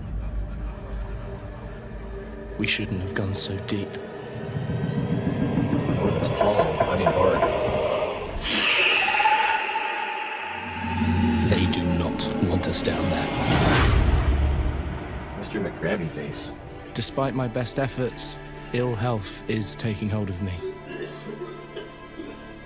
Marguerite and Father are already part of this incredible planet. It's reassuring to know that when I go, I'll join them. Until then, well, there's always the view.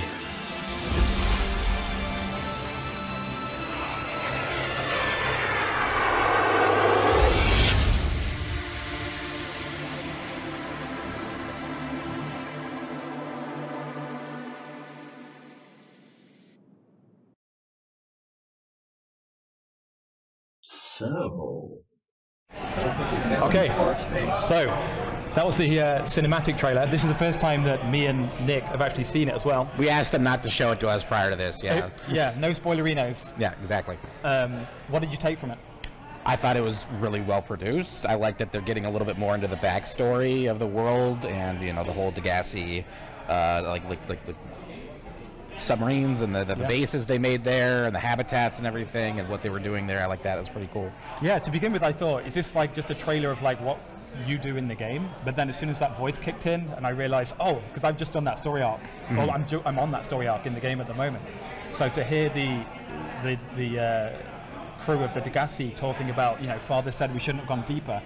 This is a storyline that you start to explore in the game, and it's really cool. It's a really cool idea for a cinematic to kind of show some of the precursors, the people that have made it onto the planet before you. Yeah, definitely. But I never go deeper. No? I like the shallows. I'm cool. Just, you know, with the peepers. Where the sun is still visible. Like I can see 5 feet in front of me. That's usually where I like to chill. Yeah. The shallows are kind of a double-edged sword, because I have a bit of a fear of the ocean. So when I first started playing and I was like, oh, the shallows, it can't be dangerous here. Jump in the water, have a look in a cave. First thing that comes out is the exploding fish. Oh, the crash fish, yeah. Yeah, so that's immediately just like, okay, apparently nowhere is safe in this world. But amazing art direction in the trailer. So, and we've got loads of trailers and discussion about the game coming up. Yeah, we're stoked to be here. It's such a perfect setting for us. Oh yeah, no, totally. Can you think of a better setting for a live stream than... We missed the divers that were cleaning the tank. They were sitting there just waving at us. It was pretty cool. Some sharks in there as well. There's a couple tiger sharks, yeah. They seem pretty tame, but I don't want to go in there. No reavers yet. So, I think we are going to cut over to Scott, who's going to be doing a discussion about the wonderful art that we have in the game Subnautica. So, enjoy the video. Will it work?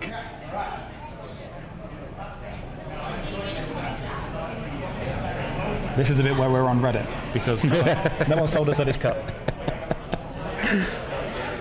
What? You're still live.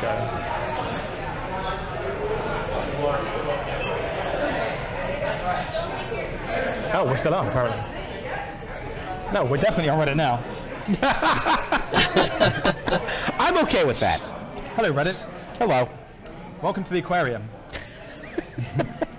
So, what's interesting about the show is I've only recently started playing the game because I wanted to save up all the storyline for one big live stream, do it over a few live streams, whereas you couldn't help yourself, couldn't resist, and you've been playing... Despite my incredible fear of the deep ocean. Not even deep ocean, like ponds, rivers. But not wine, apparently. Oh, I guess we're going to Scott now? Oh, we're going to Scott now? Okay. Great. We're going to head over. Is that... All right. That was a little bit cruel. All right. So hey, I'm Scott. I'm joined with Corey and Hugh. And we're having some fun here. A little audio-visual problems, but making it work. We're having such fun audio-visual problems that I am now talking into Corey's microphone, and you're probably telling me on stream your pectorals are massive whether or not we have sound, which by the way has saved us. So, everyone, what's happening right now is we are dealing with a cascade of technical issues, so our show is now out of run of show, and we're doing the best we can, and we really appreciate all the help you are giving us in Steam Chat, because all the help you're giving us in Steam Chat, sorry, Twitch Chat, is actually helping us fix the issues. So keep telling us when something's too loud, keep telling us when something's too soft, and we will get to the end of this show, and we will go through our content segments with your help. So please keep it up, and with that, Scott, I believe I interrupted your content segment, didn't I? Rudely. So rudely. So rudely. So I'm going to get, you see this? I'm not even supposed to ever be on camera on this stream, ever.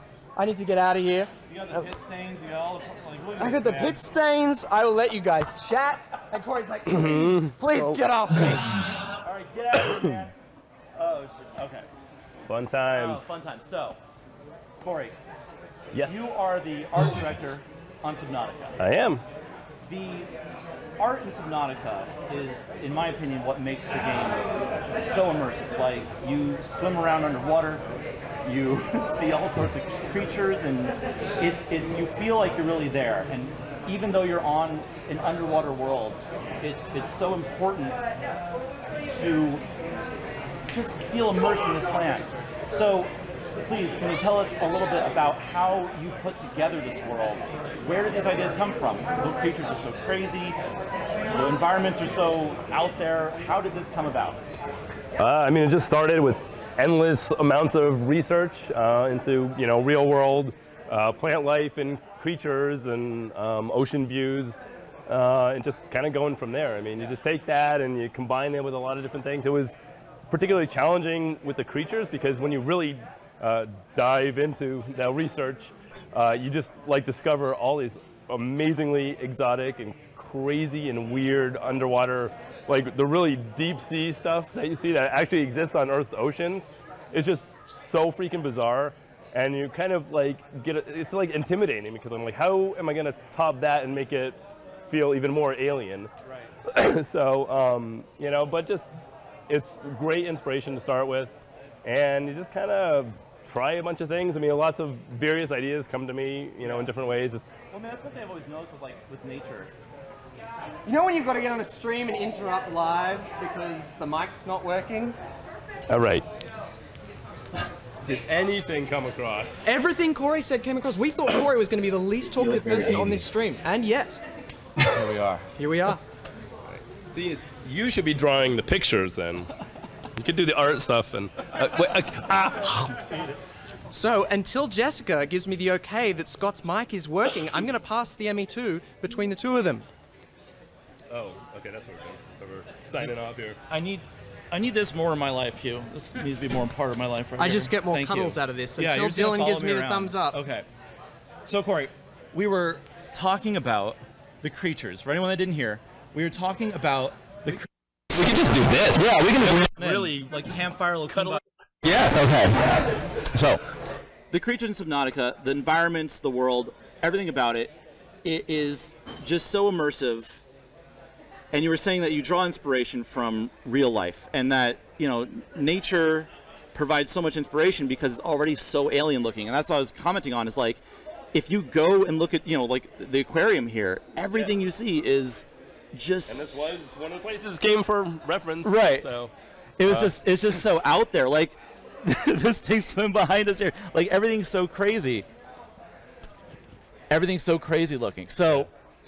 But it helps ground. When you start with that real world research, right. You're not just pulling something out of your butt, because then it just doesn't feel like it really belongs in the world. And the guy in the back has turned around so fast when he said real pulling something properties out of to your it. butt. Right. So it really helps to have a lot of that strong research and what actually exists to give it that grounding. Exactly. So. One thing I wanted to ask you about is, so the art style is very clean. If you build a base, you'll notice there's almost no scratches on the wall. In a world with all AAA games being, very grimy and very gritty, very dull, what made you decide that this needs, we're going to make a clean game. We're going to make a game that is very pristine looking, very, it's just like this perfect little game of, it's like everything's pristine. Like, how did we get to that? I mean, there was a few aspects to that. I think in some ways it started a lot from, like, we really wanted a departure from our last game, Natural Selection 2, which was really gritty, industrial, everything was grungy and military-like. Yeah, I mean, which looked great for that game, worked great for that game. We wanted a kind of departure from that style. Right. Something lighter, and, we wanted to make a game that was more accessible for all audiences. I think that cleaner, brighter, more saturated style was appropriate for that. Right. When it came to, like, all the player tech, like the bases and stuff, I think that also there was some thinking about trying to have a style that could be a little faster to develop. Because we were under a pretty big time crunch. I mean, again, originally it was supposed to be like a 18-month project or something. Right. So we wanted to be able to kind of crank out assets faster, and we were thinking if they were sort of simpler and cleaner, and they could be a little faster to create.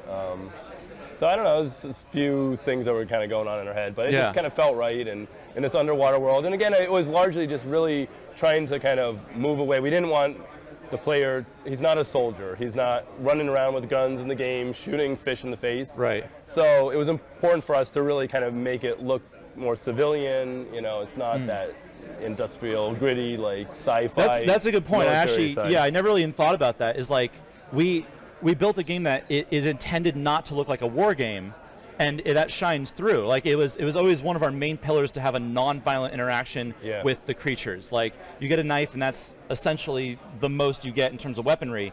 So to have a game that has the art style support that core ideal is very important. And I think it came together very well with its very clean look that we had. So I know a lot of the assets that we made, were obviously outsourced. We used assets from all over the place.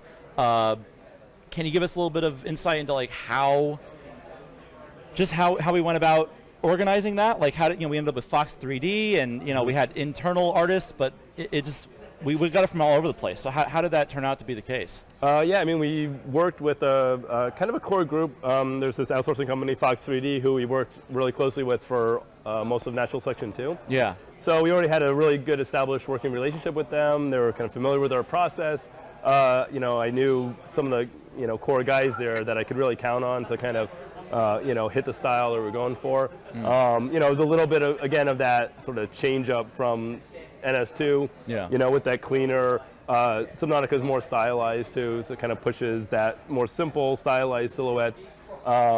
So a little bit of a learning curve in the beginning to kind of get those guys brain switched from working on NS2 to this look of Subnautica. Right.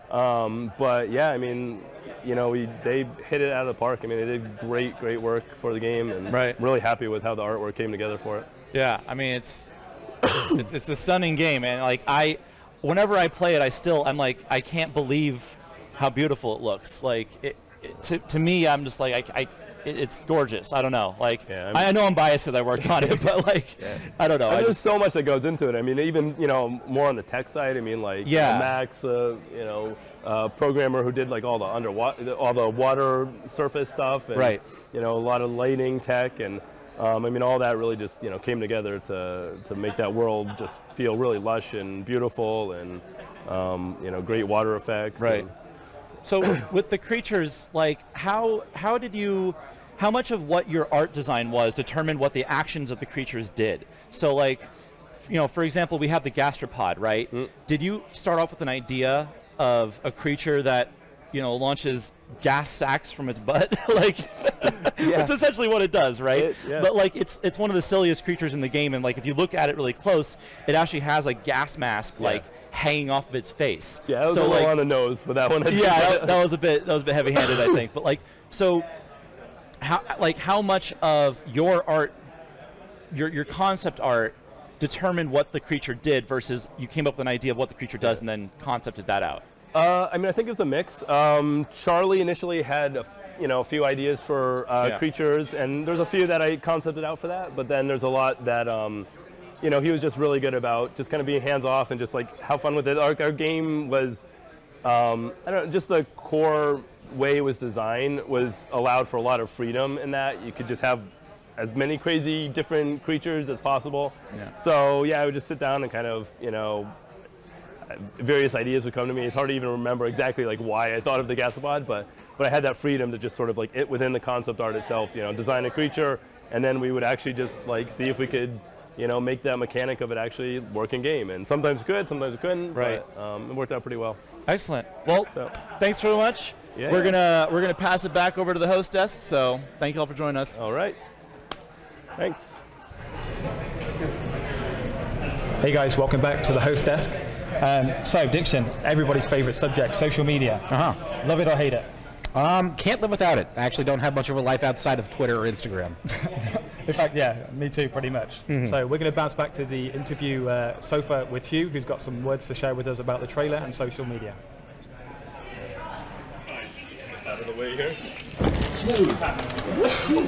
What? I sit down and they abandon me? Am I on TV right now? Alone? You guys?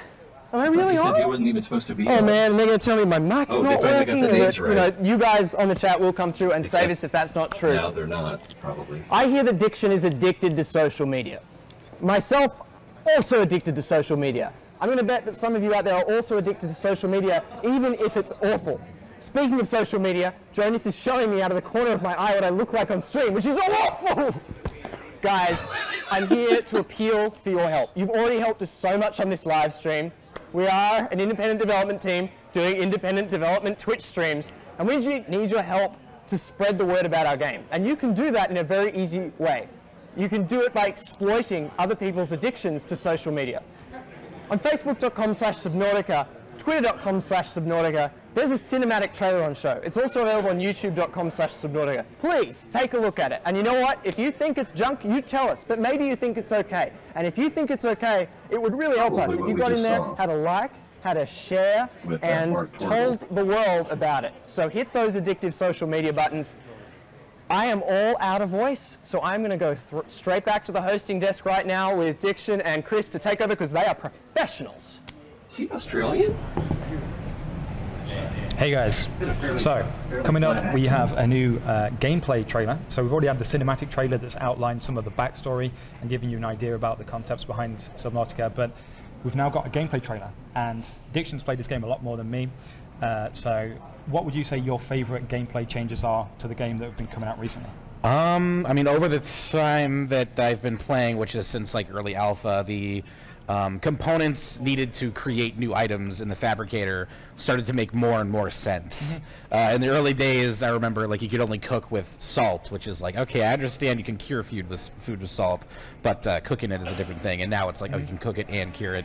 And just certain elements and minerals didn't really make a whole lot of sense combined with others to create like a sea moth or something else, and now it makes way more sense. Yeah, the depth of the depth. By comparison, the puns. Nice. The punsmanship. First one.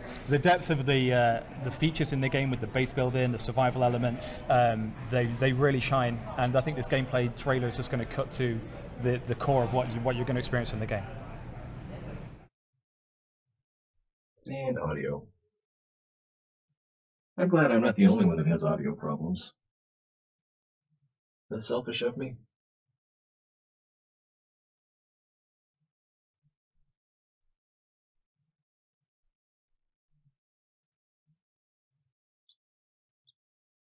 Ooh, man, that'd be cool if you could launch aerial drones or get your camera drones to go above the water. Ah! Do you remember when that happened to me?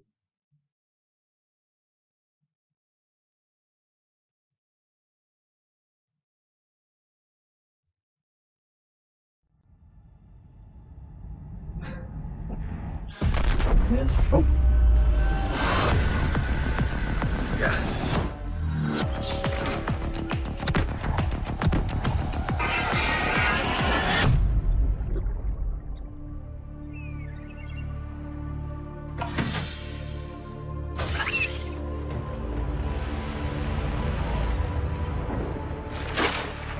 This PDA has rebooted with one directive: to keep you alive.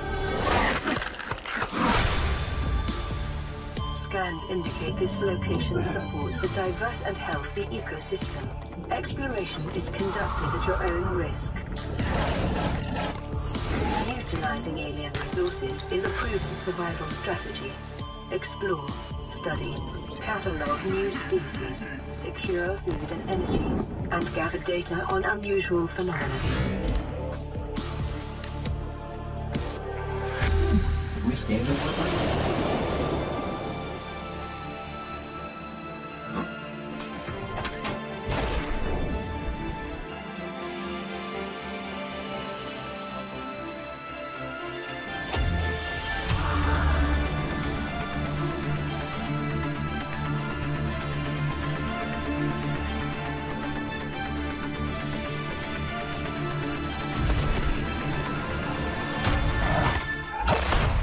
Shouldn't have gone so deep.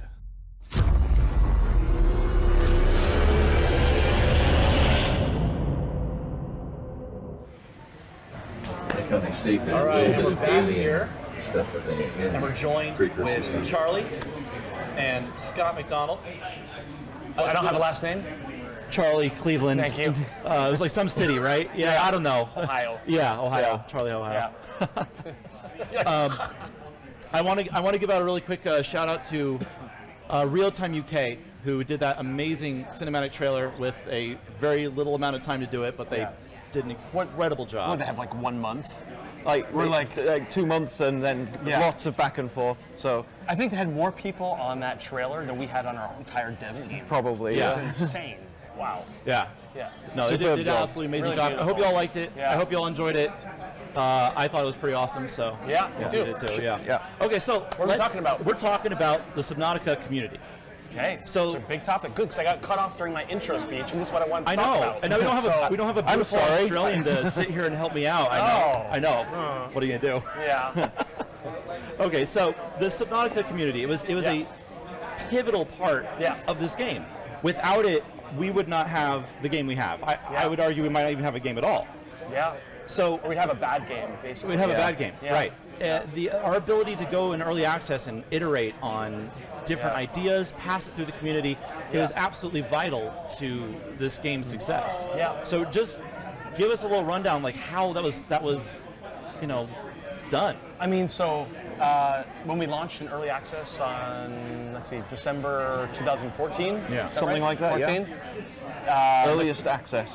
Earliest access? No, actually, we did that even before. That was a little before. That's right, The Humble Bundle, which was amazing. But we didn't get tons of feedback then, but when we launched on Steam Early Access, the company was running on fumes at that point, honestly. I mean, we had to get a bridge loan to last long enough to start to get some revenue, because it's like a 45-day wait from Steam. So it's like, okay, this is going to be touch and go. Yeah. So we launched the game. We'd spent every dollar on making the game good. And I remember Corey and I were arguing so much about how can we ship this without a Cyclops? Everyone was like, is it ready? Yeah. What can we ship? Well, it's hard to know. Like, when do you put it in early access, when you put it into people's hands? So there's so many different concessions to consider. I mean, the startup methodology that I like the most is what I've heard is that if you're not embarrassed by your first release, then you release too late. And we were a little embarrassed by our first release. And I'm really glad we released that early, because I remember after we had launched, I basically had no idea what to work on for like 2 months, which is, me, that's really weird, right? Yeah. Because the game was totally aimless. We had these ideas. We had some really cool ideas. It was a little bit rudderless, It was. It was like, is this going to be about what's the goal of the game? Yeah. That was really Is it. it going to be procedural? Is it going to have story? What is it going to be? We knew we didn't want to make it gun focused or violent focused. But if you look at something like Binding of Isaac, that's more of a typical kind of kill something, get a reward. Right. That's the loop. Right. Adventure, kill something, get a reward, get better stuff, kill more stuff. It gets harder. So you had to put more of a focus on exploration, which... Or at the time, we didn't know that. Right. At the time, we thought, well, maybe... at least in my mind, I'm thinking maybe we should you're terraforming the planet. You want to make it. You need to colonize the planet, so maybe you have to get a certain amount of food. Yeah. And then once you have enough food, then the planet is ready. Then the rest of your people can then come land and like live on the planet. Trying to look at things that aren't combat based. And we had all these ideas, but then the community came in and really kind of helped shape. So 2 things, right? I think 2 things happened. One, we saw we weren't making enough money to be profitable. I mean, it was like just like on the level, we were just barely coasting. This is, I think, right before you joined. Before you. Yeah. And the second thing was we did see people's reactions to certain aspects of the game. Yeah. And when you see that now we have Twitch and YouTube, and when you see a visceral reaction to something in game, it's really hard to ignore that. Yeah. So immediately, I remember I was like on vacation in Mexico when we did this. And I remember I'm not vacationing. I'm just going to work the entire week and convince everyone on the team that we have to cut like probably about 75% of what we had planned, which is all my dreams. And we have to focus on challenge. And we hadn't figured out the scary creatures yet. But we did realize we need to cut all the science-y, vague crap, the terraforming, though the terraformer was still in there, but the idea and that was hard to do. Habitable. That was so hard to do, because like, we were in love with those ideas. And we had to the cut community co-op. liked them too. We cut co-op at that time. Well, that's a whole nother ball. I don't even want to say the C word, but here we are. We're open, so we had to cut co-op. We cut story at that time. We cut all the habitation stuff, like getting food and stuff. Yeah. And we just focused on making it a little more dangerous, having a little more difficulty to getting deep. And that's when we started patching faster. Yeah. Because we knew what we were doing. And it was about March or April is when Diction started covering us. Right. And it was like another month, and then Jack started covering us. And then that's when it just snowballed out of control. Yeah. But it wasn't. It was weird. It's like both the community and the focus of the game together are what caused it. Right. But we didn't know what to focus on without the community. Right. So, okay, really quick, I just want to talk to you about all of our QA testing was done through outsourced. Through outsourced. Yeah. So just talk to us about that really, really fast. I'd love to know how this works, because I have like no idea. All I just know is stuff gets tested. So. Yeah.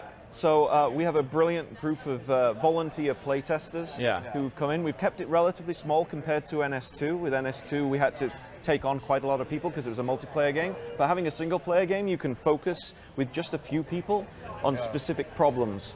But those people really helped make the game. So I want to say thank you to the playtest group of Subnautica. Absolutely. Yeah. Everyone helped out only so like much. 20 people max. Yeah. And they did a superb And they're so job. passionate about it too. Like they couldn't wait to help and find bugs. It was just like. And they're working late. They're working late. Yeah. It all was messed crazy. up. I couldn't believe it. But an overall, thank you. Yeah. All right. Well. Thank you very much for joining us. I know. We have to keep going. We have a stream. Okay. Oh, thanks for joining us. Okay. We're going to pass it back to the hostess. Okay. Thank you. Okay. Why, hello there. Welcome back to the host desk. I don't know why I'm doing that voice. I'm Diction. Hello. I've got Brian here, and what exactly is it that you do on Subnautica? Hi, yeah, I'm the technical artist at Unknown Worlds, and basically I work on anything that's animated. I help get it working in Unity, work closely with the animation team, and I'm kind of like the middleman between them and the programmers. And yeah, that's pretty much what I do. I'm always working with a lot of the creatures, a lot of the tools, and even the vehicles. Pretty much everything that is animated, I've had to deal with. So you're pretty much responsible for my nightmares then. Does you work on the Reaper? Be real with me. It is a group effort, obviously. Okay. All right. Yeah. Throwing the blame. I see what you're doing. Okay. Yeah. Exactly. So how much did you have? How much like work did you put into the creatures themselves, especially the bigger ones that have a lot more animated parts? Yeah. Well, I mean, the bigger ones always have their own problems. You got to make sure that they have enough room to swim around, and that they some of them have their own unique cinematics where they'll take you. And I really like it when they'll take your the sea moth, like the Reaper will come and steal your sea moth. I don't sometimes. like that. I don't like that. Yeah, no, it's great. No. Yeah, we do all that kind of stuff. That we obviously, with all the big creatures, we decided that let's add tentacles, because tentacles are awesome, but they're also like one of the most complicated things to have to work with when you're animating. There's so many bones. I imagine, yeah, that's like a lot of parts you got to move. Yeah, and then especially, I don't want to spoil it, but yeah, there's creatures that have lots of tentacles. And Okay, we're going back over to the couch for more interviews.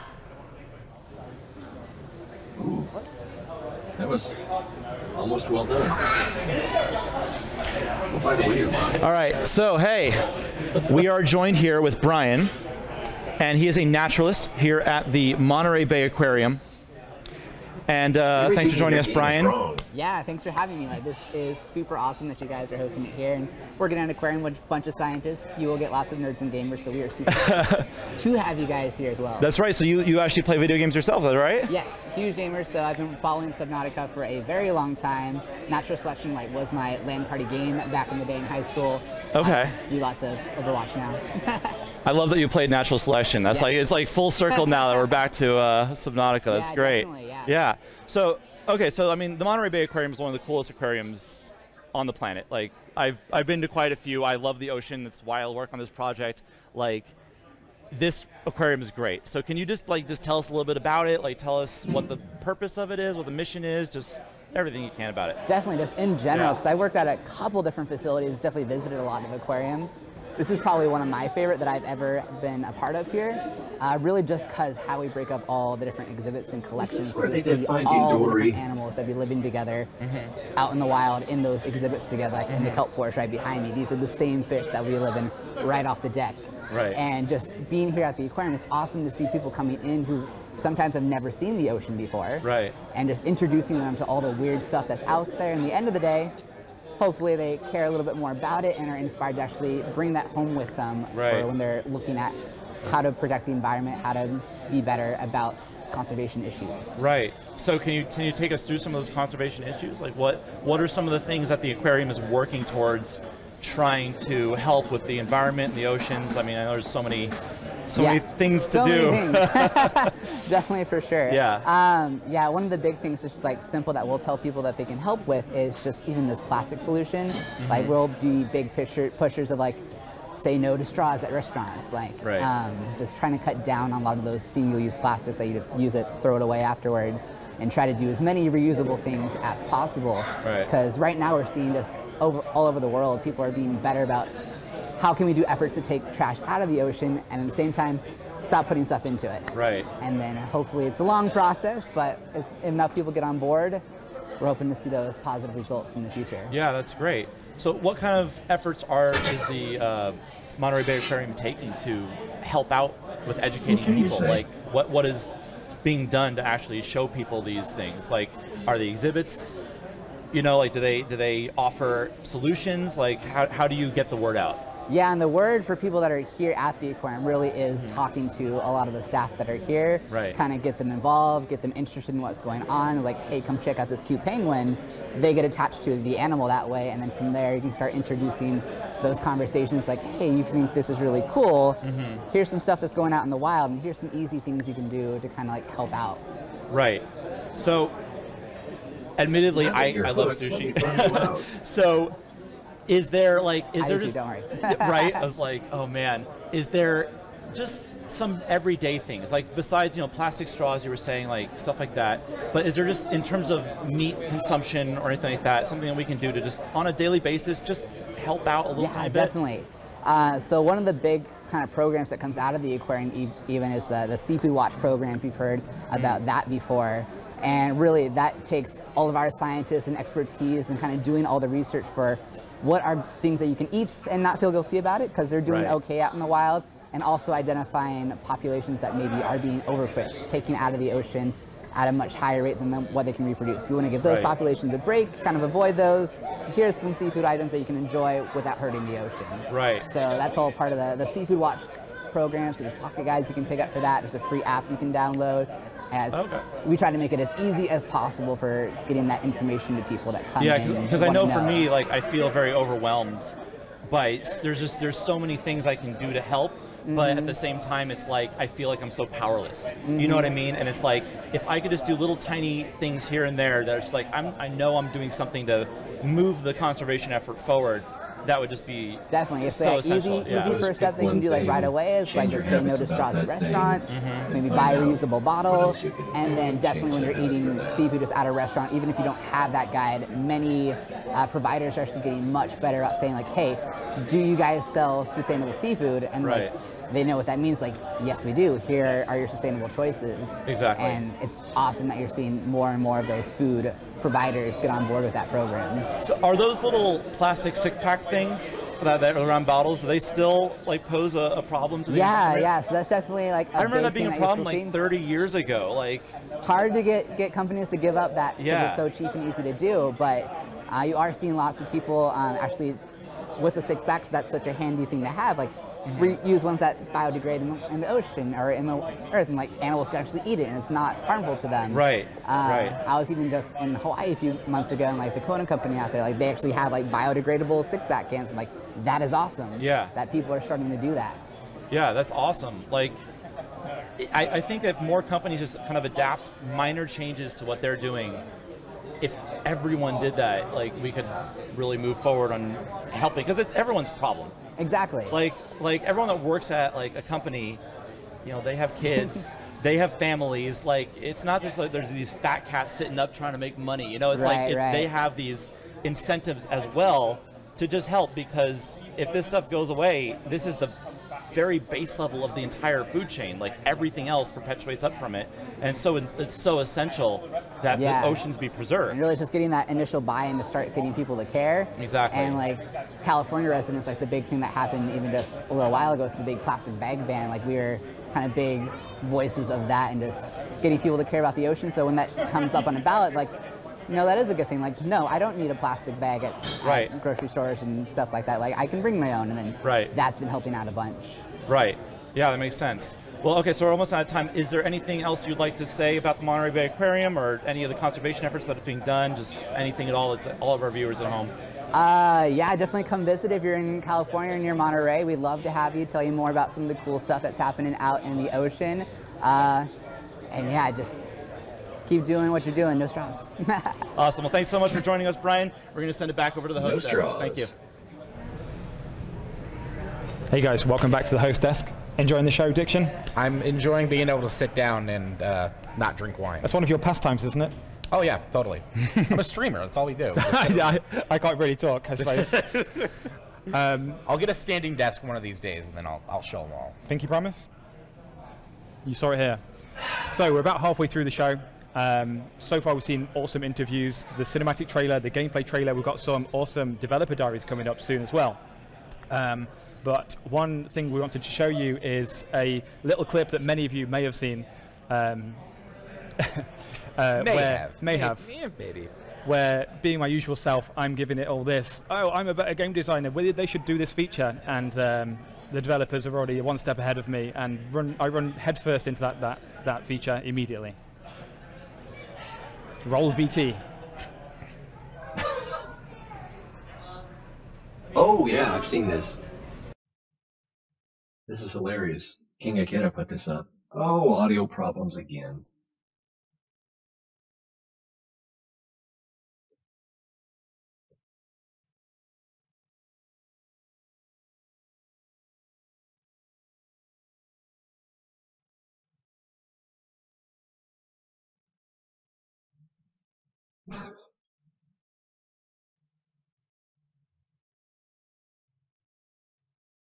I'll see if I can find this and share it on Twitter.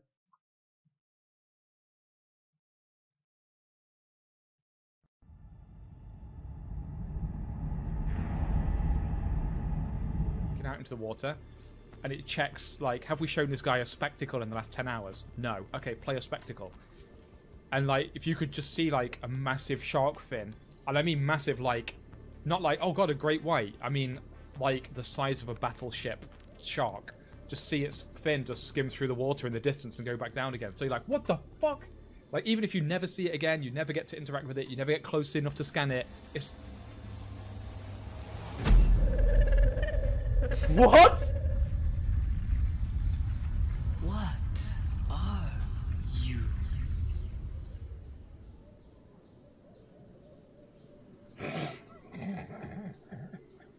What was that?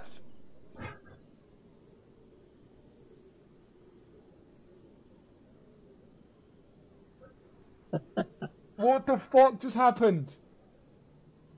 Are the devs watching or something and they've just like pressed the button?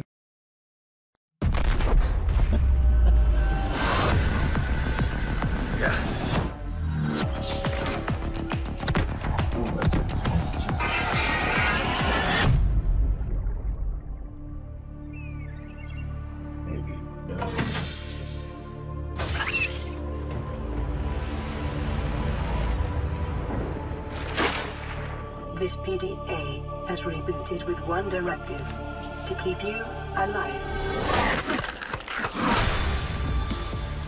Scans indicate this location supports a diverse and healthy ecosystem.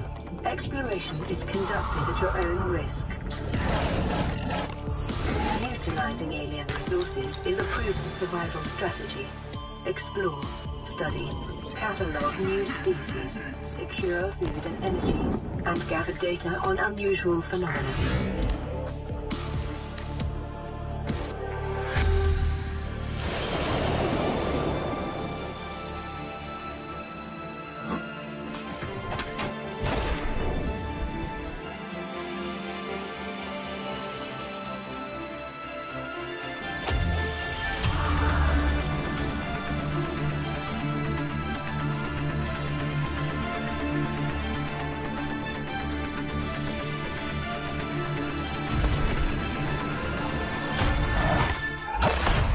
Shouldn't have gone so deep.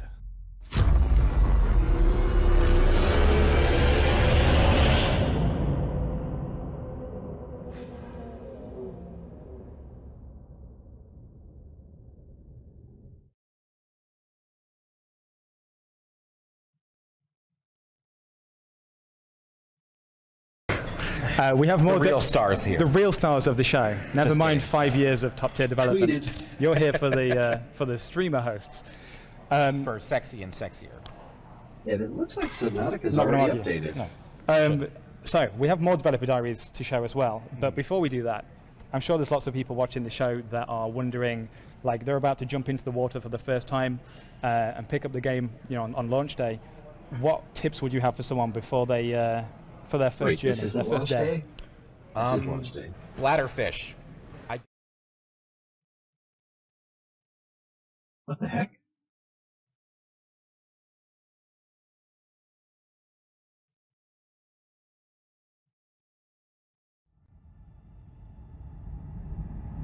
So my name is Louis Karim. I am a 3D animator working on Subnautica. The stuff that I hope people notice are, there's not a lot of scripted moments in Subnautica. I think one thing would be, for example, the Reaper Leviathan attacking the player and attacking the sea moth, swallowing the player whole, or grabbing the sea moth and rocking it left and right. That was one of the best, one of the moments that really stay with me is when I saw some YouTubers actually get really scared and really jump from being attacked by, like they'd be forced out of their sea moth, and then they can't outrun the Reaper, and then the Reaper eats them, and then it leaves them in shock, and they have that kind of, like if they're scared, you really see that they're scared. So that was a really nice thing, and I hope more people get eaten by a Reaper Leviathan. That's really nice. It brings a smile to my... it makes me smile whenever people get eaten by a Reaper Leviathan. I don't know. Another one is I hope that a lot of people find the cute fish cute. I think I was doing the cuttlefish around the time when my daughter was a newborn, so I had a lot of reference, which is why it's kind of dear to me, that part of the animation. What I love about Subnautica is that it's a game where the main character is not you. The main character is the world. Which is why we had this discussion once about, like promotional art and stuff like that, and that was the thing that kept coming to my mind, is that this is a game where you're just someone who just happens to be there. It's a game that exists with or without you. and I think that's the best part of it. So I love how our game, it's not creepy. It is a game that has a world in it, and some parts of this world are beautiful and happy looking and colorful, and some parts of it are creepy and just very scary, and I love that about it. It doesn't try to be any one thing. It's a game that just is. It's a world that just is, and you're just there with all the elements of the world there for you to experience, and I love that. Welcome back to the Intrepid Interview Couch. We're joined today now by Andrew. Hi. And Tom. Hi. Andrew is the level designer, A-level designer on Subnautica, and Tom is our incredible writer who wrote all the wonderful PDA lines and Incredible lines. is in my job title. It's true. Incredible writer. It says it right there on the header. So talk to us about designing the world of Subnautica. You have so much inspiration to draw from. You came up with such a rich world you crafted. We started off with something that had no story and added an entire story that had a backstory, and it had like just everything. So just take us through how this all happened. I think the most important thing is to start with a world that feels believable and makes sense. Like in a lot of games, you're going to start with a world that you're building for gameplay reasons. And that's really not the way we went about it. We went about it by making a world that felt real and lush and beautiful. And then we figured out how to make gameplay work in that world. Right. And following on from that, when we started building a story, we did the same thing. We built story into that world that we'd already created. And just sort of layered things on top of a world that was already, you know, as real as we could make it from the very beginning. All right, from my side, this is such a common thing in the job that I do. It's like someone builds a game, and it's a wonderful game, and they've been working on it for years, and then someone on the team goes, hey, should we add a story to this?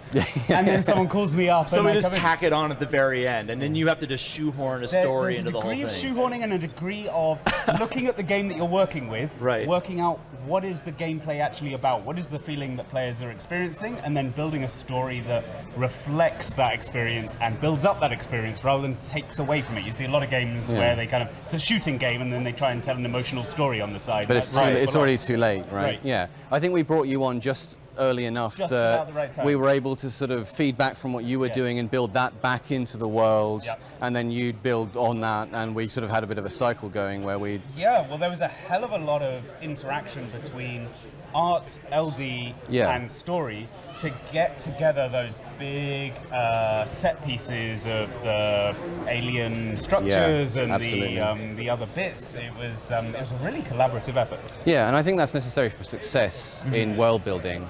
You know, the level designers, the world builders need to talk to the story writers, the narrative designers, in order to get all of the pieces put together. You can't build a world and then have someone come along and tell a story in it. Right. You need to come back and forth. Right. And we were able to do that. And there was so much of the world that you took story elements and added them in. In fact, I would say that level design in a large extent is telling stories. Absolutely. Every little point of interest that you go and see, it's telling a story of what was there before it. Yeah, and any element you place in a world, if you're doing your job properly, you're thinking about why have you put it there? What reason does it have to be there? Right. There is a story behind its existence. Right. You're not randomly putting things. I mean, even if the story is as simple as erosion means that the rock is this shape, right? You still have to make those choices. You still have to think about it in those terms. Yeah. That's so true. It's something that really went two ways, in that a lot of the time I spent writing story, writing around stuff that was already in the level design. But I was fortunate, it was things like so I was talking to someone yesterday, I think it was Sakrio, about the giant floaters on the island, right? That came from, I think, concept art that Corey did, and it went through level design and so forth. And because they were already there, because there was already some kind of a story implicit in the visuals, it was easy for me to look at that and draw out what is the life cycle of this creature. So was there anything that you found that there wasn't a pre-existing story to tell, that you had to pull something out of thin air and really construct this rich world out of literally nothing? Yeah, the core story. You're like literally everything. I really see the story in the game as a game of two halves. Half of it is the scanning creatures and reading about the technology and these kind of lore-based things that build out and flesh out the world.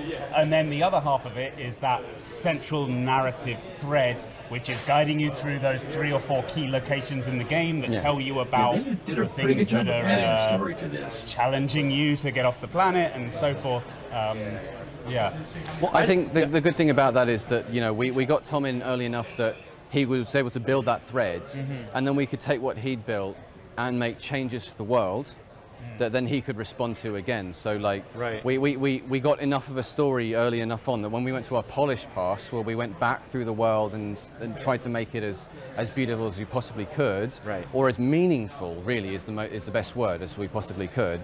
We had an opportunity to go, okay, we've got all these elements. How do we fit that into the story that we've just been given? You know, so that's where we got the idea for those alien caches that we placed around the world and things like that. Spoilers, by the way, some spoilers. Well, yes, a lot of people know where they are. Yeah, has anyone even watching this the entire game? Well, you know, we're not telling them where they are, so.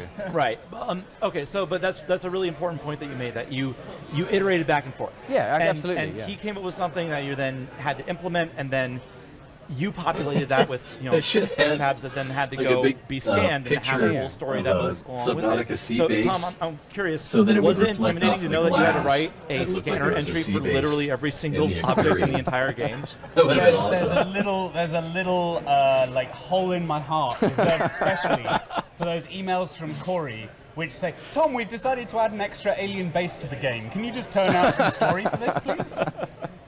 Is not quite the right way to do a story, to like add for the sake of it. However, I think what's so wonderful about the game is there's always that room to push something else into it and to flesh it out, because what you see is always just the tip of the iceberg of what we've worked out in the background of what's really going on.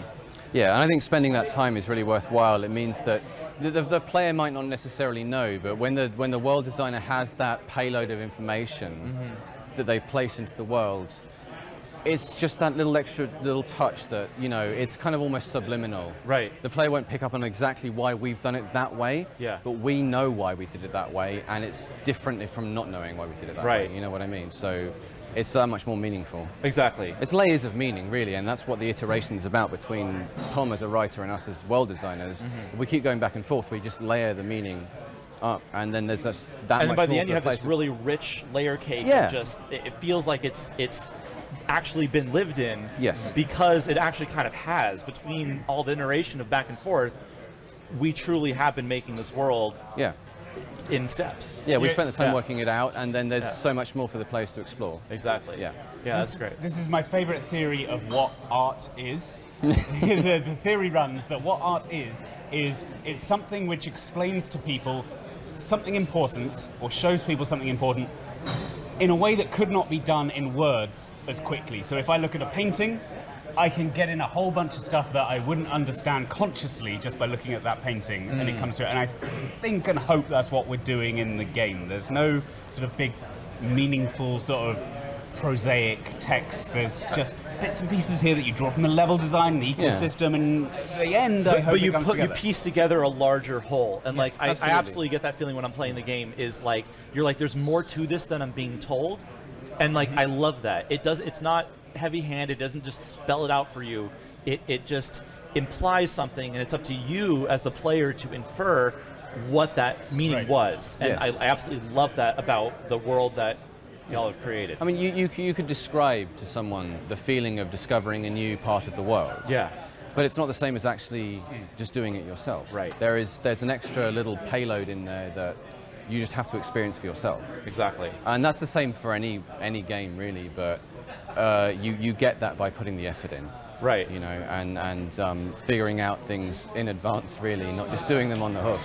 And when Charlie said, you know, way back when, said, should we hire a writer on this? I was like, absolutely we should. It's going to be so much richer what we do, and it's paid off.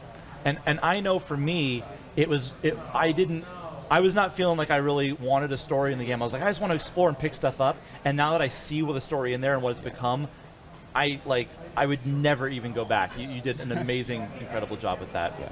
All right, well, thanks for joining us, guys. I think we're out of time. Thank you. We're going to throw it back over to the host desk. Thank you very much. As I was saying about the bladderfish, it's very useful for creating water and flotation devices that can pull you out of a sticky situation if you're down too deep and running out of oxygen. That is sound advice. What about you? What's the first thing that you did when you first got into Subnautica? Literally, I jumped in the water, got scared of the sound I heard, and jumped straight back out, and then mused about going back in about 5 minutes later. I was pretty scared the whole way through. Okay, even in the shallows where it's nice and light and yeah, it's light. It's light, but that means the little bombfish can chase you around, and that I learned. They're that really bad at turning, though. That's the thing. If you turn around a corner, they'll just careen into it and explode. Not much turning in a tunnel, though. That's where my first one was. I went down like a long tunnel, got halfway down, and I just tried to run away, and it didn't work. You gotta be able to turn But I don't know around about and go you, but I think it's. I'd love a dev diary about now. A dev diary, you say? Yeah. Ooh, let's do it. Let's do it. Let's do another dev diary.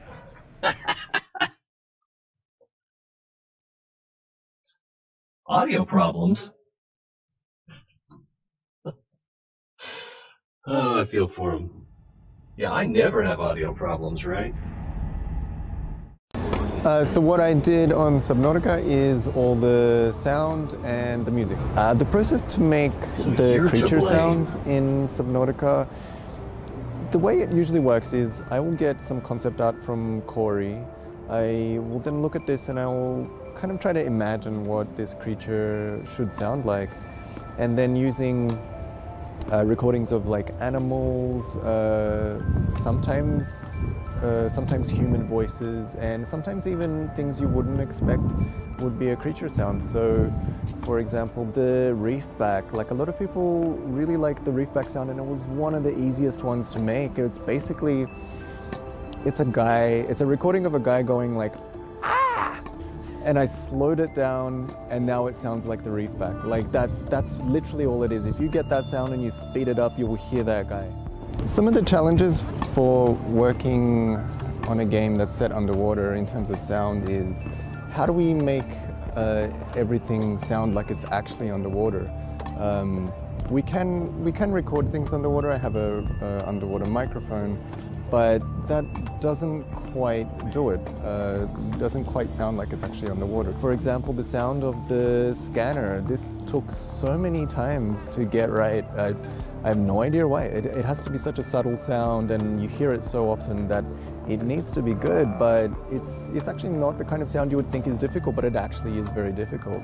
A lot of the sounds in Subnautica do actually come about by accident. So like I'll be aiming for a particular sound, I'll try to make that, but I mess it up, right? And then something else comes out of that, and then that becomes the basis for like a different creature or something like this. So a lot of sound design is actually like this kind of like exploration, and you make a lot of mistakes, but sometimes they're like happy accidents. So yeah, because when it started out, I thought it was going to be a much more kind of relaxing experience, but as we started making it, it turned out that we had a lot of kind of creepy areas in the game. So this required a lot of like creepy music, and there's lots of creatures, and it actually like it actually sort of turned into a horror game, which is I like that. I think that's great. Well done, sir. Welcome back to the interview couch. We have it's so professional. The interview couch. Yeah. We're joined by a couple of extremely talented programmers. Our lead programmer Jonas, and our lead technical programmer Max. And wow, we've put together a hell of a game. We have pushed Unity past anything it was ever intended to do. We have taken, in my opinion, what was this little tiny box that is Unity, and just completely expanded it to do far more than it was ever intended to do, with world streaming, with just every technical marvel that Max has created with the beautiful water in the game. Can you just run us through some of the challenges that was faced in creating this massive game that started off so small and turned out so big? Yeah, there were a couple of things. Let me jump in with that. But before that, there were a couple of questions on the Twitch stream. People who play experimental should switch back from experimental to normal mode to get the update. The update is really small because all we did was unlock the rocket, so you can now build it. So the game is now fully released, and yeah, those were the three things that came up, I think. So out of the way, right? let's just get that out of the way. It was very like presidential debate of you. Yeah. You asked one question and then you answered a completely different one. Yeah, that's how we do it. Are you sure you're not a politician? Are you asking the questions or am I asking it? So, streaming, Unity and streaming, yeah. So, like you said, Unity is made for, is a very specific engine for targeting a very specific market, and open world games is not the market. So we had to build all of that on top of the existing engines, and I would say that Unity is good at like building editor tools. So we got a real good start there. But when it comes to just the presentation and streaming the entire thing in that you actually see in the game, that is a lot of work, and we didn't really make the easy choices. We went a couple of unconventional. We clicked the hardcore button before we started the game. Yeah. Right. We made a few decisions that kind of made it hard for us in the long run. Yeah. So, like for example, when you like normal open world games often have like a height map, right? And height maps are kind of easy to make sure that, okay, the part around you is high detail and the part further away is low detail, and so your computer can handle it. Right. But Subnautica is real 3D, and we have like caves everywhere and arches, and like, so height map was not an option. Right. We're fully voxel based, and that comes with a set of that's an order of magnitude harder to actually stream in real time than a height map, I would say.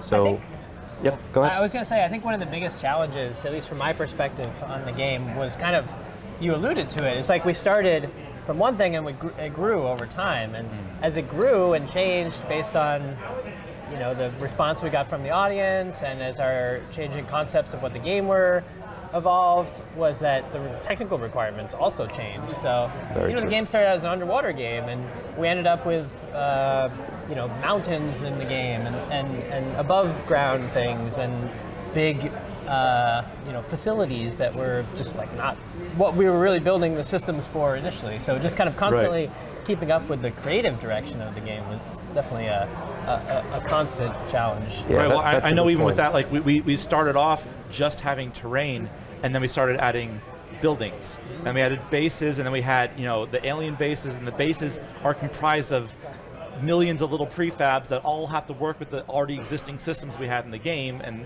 this is just massive headaches for everyone involved. Yeah, one super simple example is figuring out whether you are actually swimming. Right? When we started, oh my God, that's so true. When we started, it was super simple, right? Yeah. When you were like 0 is the water surface. Yeah. When you're below it, you're swimming. Yes. And when you're above it, you're in the air, so you're falling. Right. And then at some point we added these islands, so when you're above it, maybe you were walking and not falling. Right. And then at some point we added bases, so when you're underwater, but inside a base, then you're not swimming, right? But if the base is flooded, then you're swimming. Right.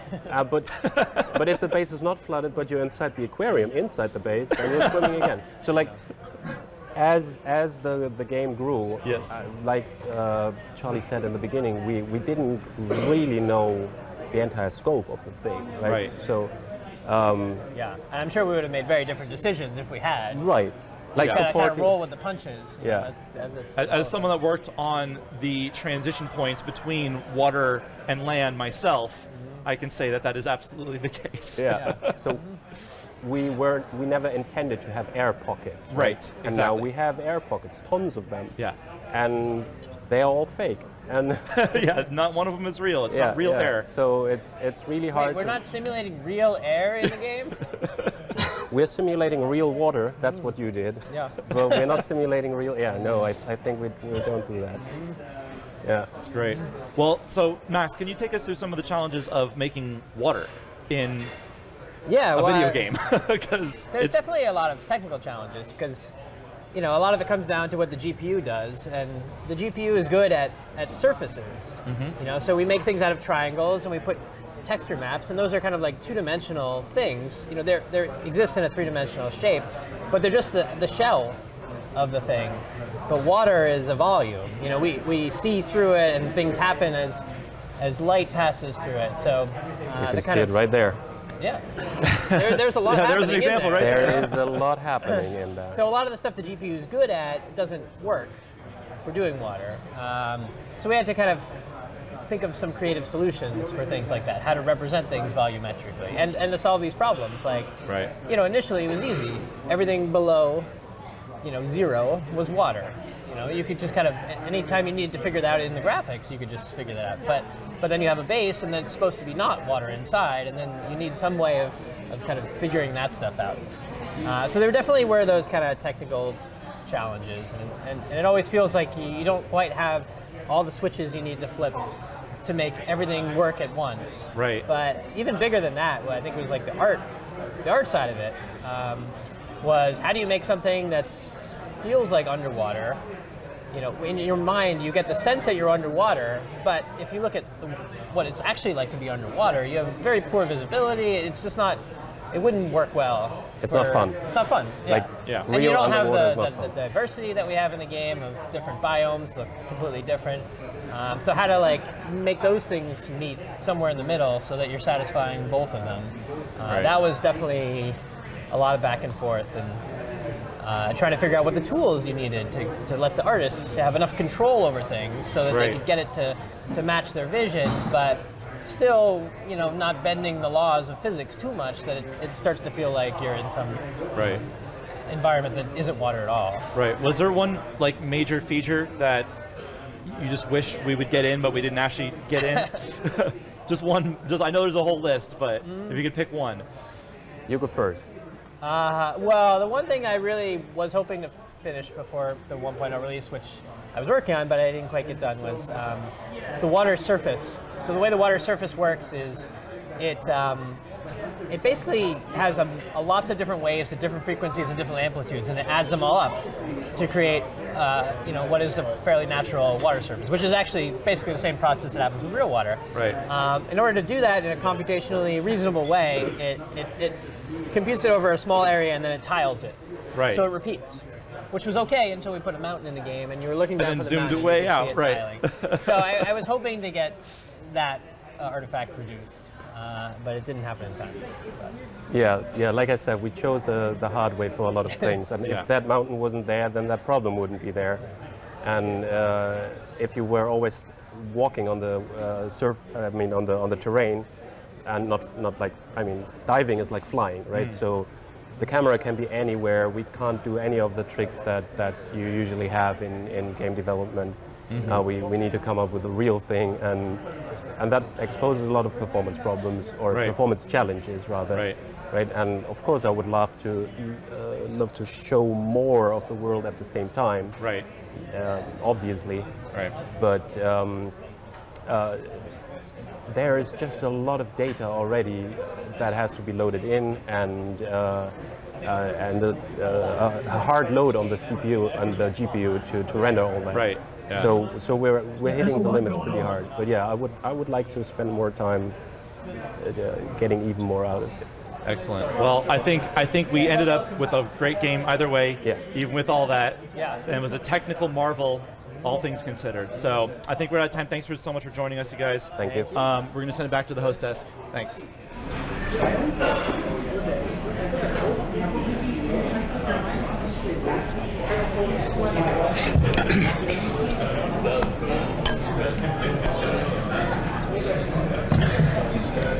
So, Mr. Diction, you've been playing this game a long time. I'm sure you've had your fair share of jump scares.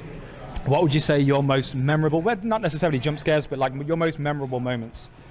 I mean, the first time, it was a long time ago, like during the very, very early stages when there's only like 2 biomes.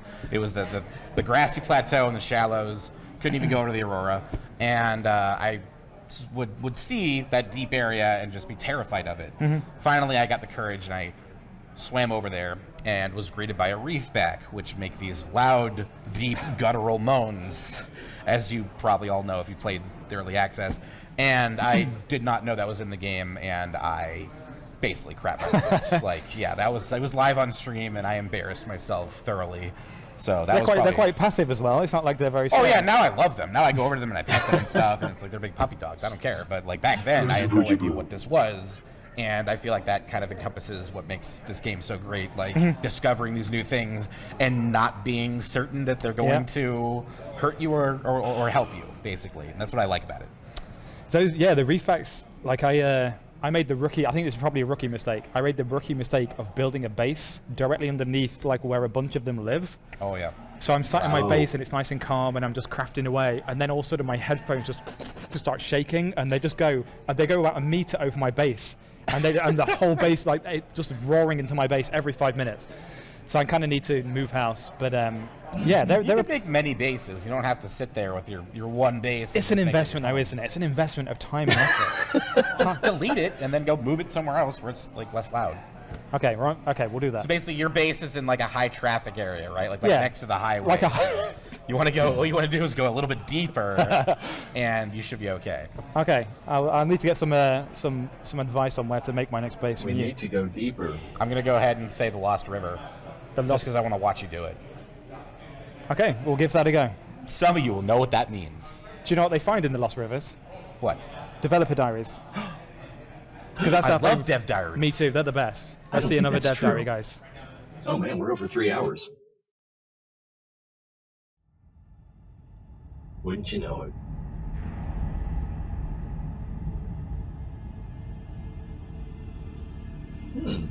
It's getting late.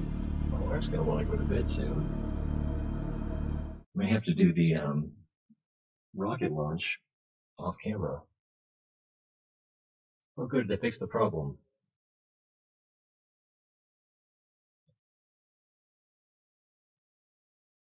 Ooh.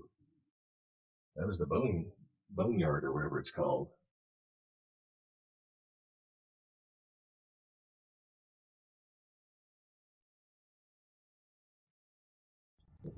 I think that was also the boneyard. I am Michael Scouten, and I am the lead level designer on Subnautica.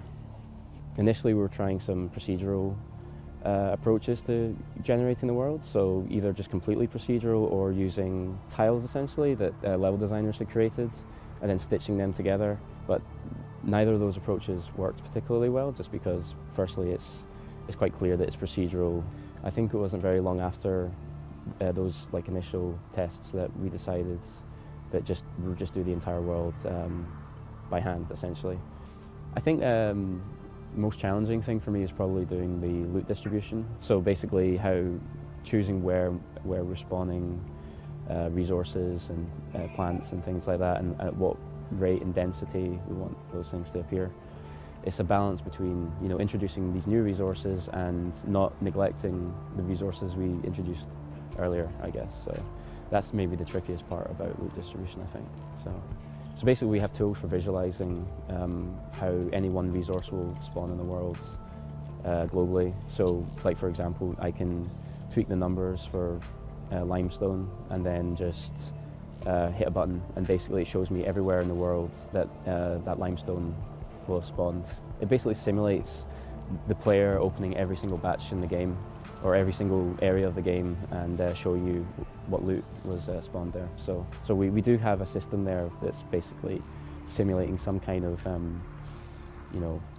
like the environmental cost of what you're doing to the biome that you're in. Like when you pick up fish in the world, you can entirely deplete an area of the world essentially but eventually they will regenerate and they will start reappearing. We never really want to sort of handhold. We want players to feel lost sometimes, because I think when you feel lost, there's that greater sense of the unknown, and like when you encounter something like one of these enormous voids, like crevices in the world, and it's just like a vertical drop and it's dark, it's intriguing and you don't know what you're going to find there because we haven't really said anything to the player. So it's up to them to discover what's down there. I understand that sometimes the player can feel a little bit lost, but I think it's worth it for just for the experience it creates. All right, and we're back at the interview couch, and we're here to talk animation with our lead animator Colin and another animator Brant, and y'all are in charge of making the game move, and that's a hell of a task. Indeed. So, so let's first talk about creatures. Creatures in this game, you know, when you're handed a creature, you're handed a completely static model. Yep. It is a statue, essentially. Mm-hmm. And so you must take that statue and make it feel like a real fish. These fish behind us are moving in all these intricate ways, and it's your responsibility to make these fish feel like they're really there and make it believable to the player. So can you just take us through some of the process of how do you take a fish that's, you know, just completely rigid and put it into the game as a fish that's moving and alive? Much like the fish that are behind us, they have a skeletal system. We put the guts inside of them, so we put a bunch of joints throughout the entire center of the body, out into the limbs, and so on. We then weight the exterior model to follow those joints. There's a lot of little extra controls that we put in to make it easier for the animators to work, and pass it off to the animators and let them do their magic. We usually talk with the concept artists to get an idea of how they generally want them to function. Right. So, yeah. It's cool. So what challenges do you face when you're doing that? Like, do you pull up a lot of reference material? Do you have like a whole entire screen full of swimming fish? Like, is it like, do you have this folder of like swimming fish videos? We do, and YouTube is actually a really great resource for us. And okay. It's just an ever-expanding library of video reference for us. Yeah. So what were some of the biggest references that you used when you were designing these creatures? Because like, how do you find, what does a Reaper Leviathan look like in real life? How the hell do you make this, you know? We kind of Frankenstein a lot of creatures together. Yeah. We kind of like, well, that kind of fits with this, so we'll grab parts of like an alligator or like a cuttlefish for tentacle reference. Right. Yeah. We try to find pieces and put them together to the point where it feels like a living creature that would exist. Is that hard to do, or does it like does it come together, or does it require lots of iteration to try and get it to look right? Well, a little bit, yeah. We'll go through, we'll do a first pass on the animation, then we'll put it up in our hip chat program so that we can kind of take a look, and each of us will pick at pieces of it and say, okay, this doesn't quite feel right, doesn't feel like it's the right speed, or it doesn't feel like it's really pushing through the water. Sometimes the animators will pitch in sources, like I think this creature maybe best mimics an otter or a sea lion. So we'll just help each other out through the process. It's a lot of critique and iteration, and then we work our way towards the final creature that y'all get to enjoy. Right. So, I mean, do you ever have to like redo a creature or anything? Like, do you ever end up with something that doesn't look right? Sometimes we even have to restructure the bones within it to make it fit the movements that we may need to use. Right. Yeah. So a lot of the creatures I notice when they like turn, the tentacles, like they're dynamically generated. So like how do you mix animation with dynamic animation? That sounds very technical.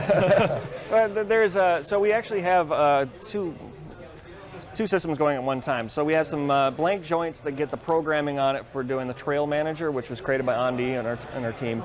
And that will get the dynamic of the rotation, and then there's animated joints that will do the animated motion in addition. So we get the dynamics on one set of unanimated joints, and it's not necessarily, it's basically how we go about it. Right, so there's lots of different input that's involved. It's a layered system. Yeah. Right. Okay. That's really cool, because like I always notice that the creatures, they look so lifelike, and I think it's largely in part to the fact that when they turn, the tentacles don't, they're not rigid and like. Well, we didn't have the system at first. And you could see they just look like sticks, no matter how we animated them. Exactly. We call it teeter-tottering because they would. It would just. Right. Because like the pivot points in the center, so you get this weird motion. Yeah. Exactly. Yeah, I know how that goes. So, how was animating the player? You had all these first-person animations, that his hand reaches out and interacts with the world, and there's just so many different positions this player can be in. We have, walking, we have swimming, we have falling, we have in an exosuit, we have in a sea moth. My God, like that's a lot of animations. How do you handle all that? Like, what do you come up with that? Well, we have to give a lot of credit to Brian for setting up the animator controller, which is kind of the big tree of animations and chooses which ones are playing at particular times. But for the player character, we really wanted to try to incorporate the body into the gameplay. I think early on we had this concept of it being potentially a VR title and having that body there, so when the player looks down, they can see themselves swimming. Right. Really, it's just when it comes to animating it, you just think through, okay, what does he have to do? Here's a list of things that he's going to have to do, and you just work your way through the list. Right. And then you pass off that stuff, that giant mess of animations, to Brian, and he gets to try to figure out how to put it together. Web them all together out of the craziness. Yeah, it's to shove them into the box and hope that it doesn't like overflow and looks terrible. So I know in our game we have transition animations, which are, in my opinion, awesome, because in a lot of games, you know, like in Battlefield, you walk up to a tank and you press E or F or whatever it is, and you teleport inside the tank. But we decided, you know, much like we were talking about with the programmers, to go hardcore mode and go, let's make transition animations for literally everything in the game. Yeah. If you enter a hatch, the player goes inside a hatch. If you enter the Seamoth, he goes inside the Seamoth. So, like, how did that come about, and how crazy of an idea was it to say, let's do this for the entire game? How it came about is a little bit of a mystery at this point. It's been such a long time, but it was just something that I really wanted to have. I think early on, you had that experience where you had the opening cinematic, you crash down to the planet, and then you just have the player teleport out of the life pod. It seemed weird to me. So it's something that I wanted to have, that moment where the player climbs out, looks at the vista, and you realize that you're on an alien world. So it's something that I really wanted.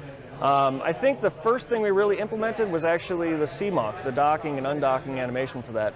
And I think it worked so well that the programmers became more at ease with spreading it out throughout the game. Yes. I was super happy when we got the hatches in the game, and just that feeling of persistence where you're moving through in the different areas. And it's not like teleport here, teleport here, and that's like, it's wildly intricate when the Seamoth like pulls into it. You have all the little suction cups that come down, like, and then it transitions perfectly. It's just a technical marvel as far as I'm concerned. Like, when I saw that, I was just sold. I'm like, that is awesome. Yeah, again, I have to give credit to Andy and to Brian as well. We set up, I think I set up the initial animatic, and then Lewis or you, who took on the Seamoth. But anyways, yeah. It's all up in the air at this point. And it's been tossed around for the past 4 years. It's been take this. Yeah, and it's we been do pass fun, around a lot of so, work as we go. So if someone might start on an animation and then he has to move on to another creature, and then we want to make a revision, so assets kind of get mixed around a little bit. But well, I mean, the game moves great. Like, when you play it, it's fluid, it's smooth, it doesn't have clunkiness. Like, it came to life, and I really think it's through the efforts of what the animation team did. So I think programming did an amazing job. The water is beautiful. The extra stuff that you did for the Seamoth. Yeah, absolutely. Yeah. All right, well, thanks so much for joining us, guys. Really appreciate it. We're going to throw it back over to the host desk. Thank you. Hey guys, how you doing? So, this beautiful gentleman is Lucas. Welcome to the hosting desk. Hello, hello. How you doing? Why don't you introduce yourself to the fine people at home? So, I'm Lucas. I do some programming. I manage our backend systems. I do some translations, UI work. That's pretty much it. That seems like quite a lot of work for one person. Yeah, I switch context a lot. That's like the main thing about my work. It's a Renaissance man. Yeah, so on a single day I can work on like 10 or 15 tasks at once. It actually happens, yeah. Wow, okay. Is there anything about your, it seems like you do a lot, is there anything about your job that going into your job you thought you had an idea of what you do, but something surprised you? That's an interesting question. So all of our systems are pretty much open source, like the APIs, translation stuff, forums, all that stuff. So what's really surprising, I think I had not a single day when I found something getting abused. For example, the translations. We've got hundreds of people working on them every day, and we never got an entry that was abusive, contained swear words or something like this. So the community's response to these open systems has been kind of responsible. It's very surprising that people are very responsible and mature about that, and it's very good for everyone. Nice. Well, thank you for your time, Lucas. Thank you. It's been a pleasure. Everybody, the wonderful Lucas. We're going to head over to Scott over on the couch with another interview.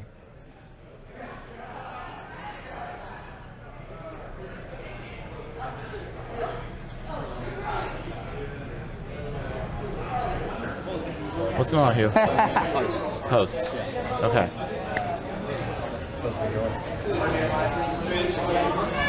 Oh, we're on. Oh, welcome back. Did you get the indicator? So we're back.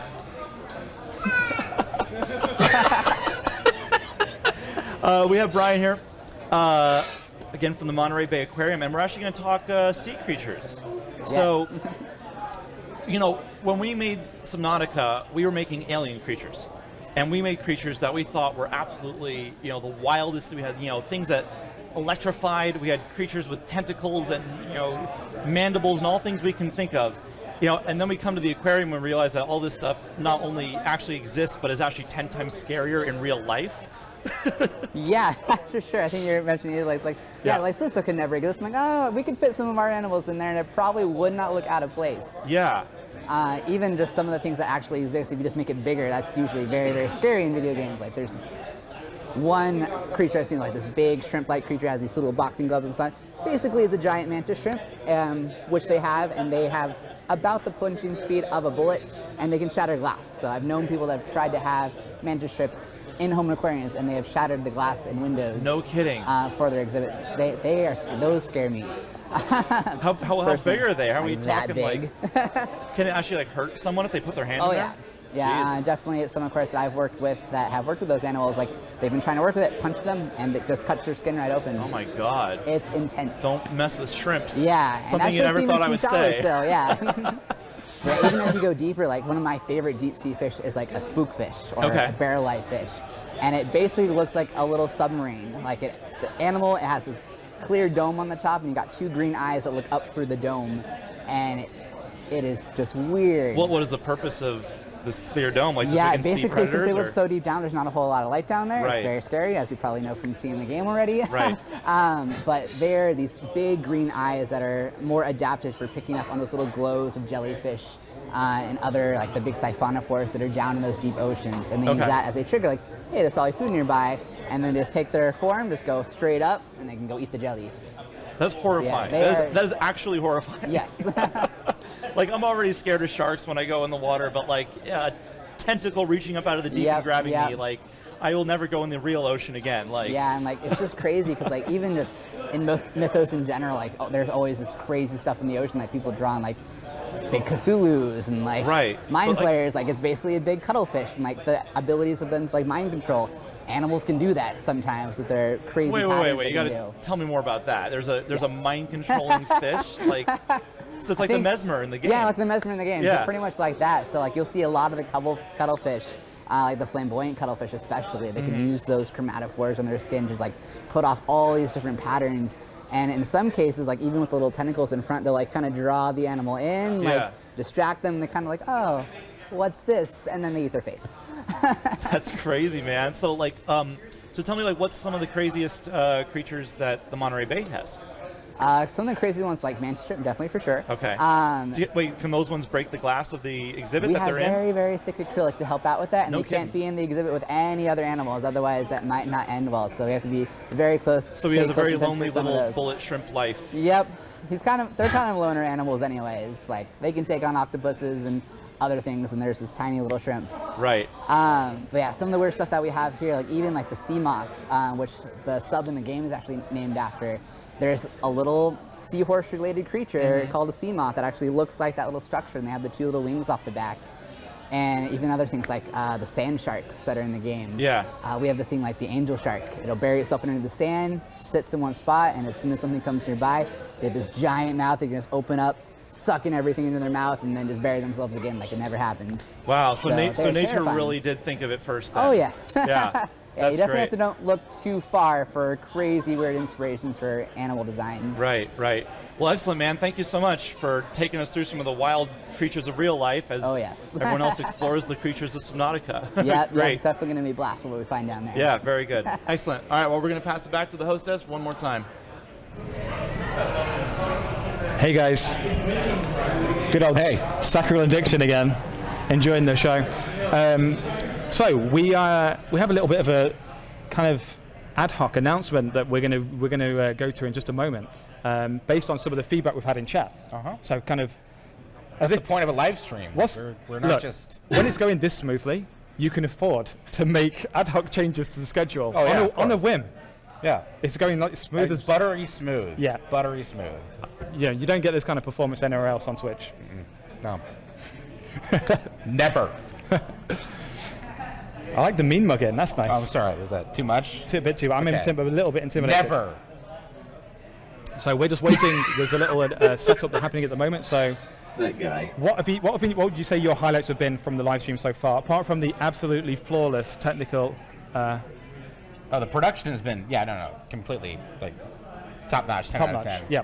I mean, being able to sit in front of a glass enclosure for animals, but not actually be able to look at them while I'm on camera, because that would be rude to you guys, and I'm sorry. They get to enjoy the... I'm sure there's some really cool things going on behind me. I have no idea. That's okay. It's all for you. It's all about you guys, all right?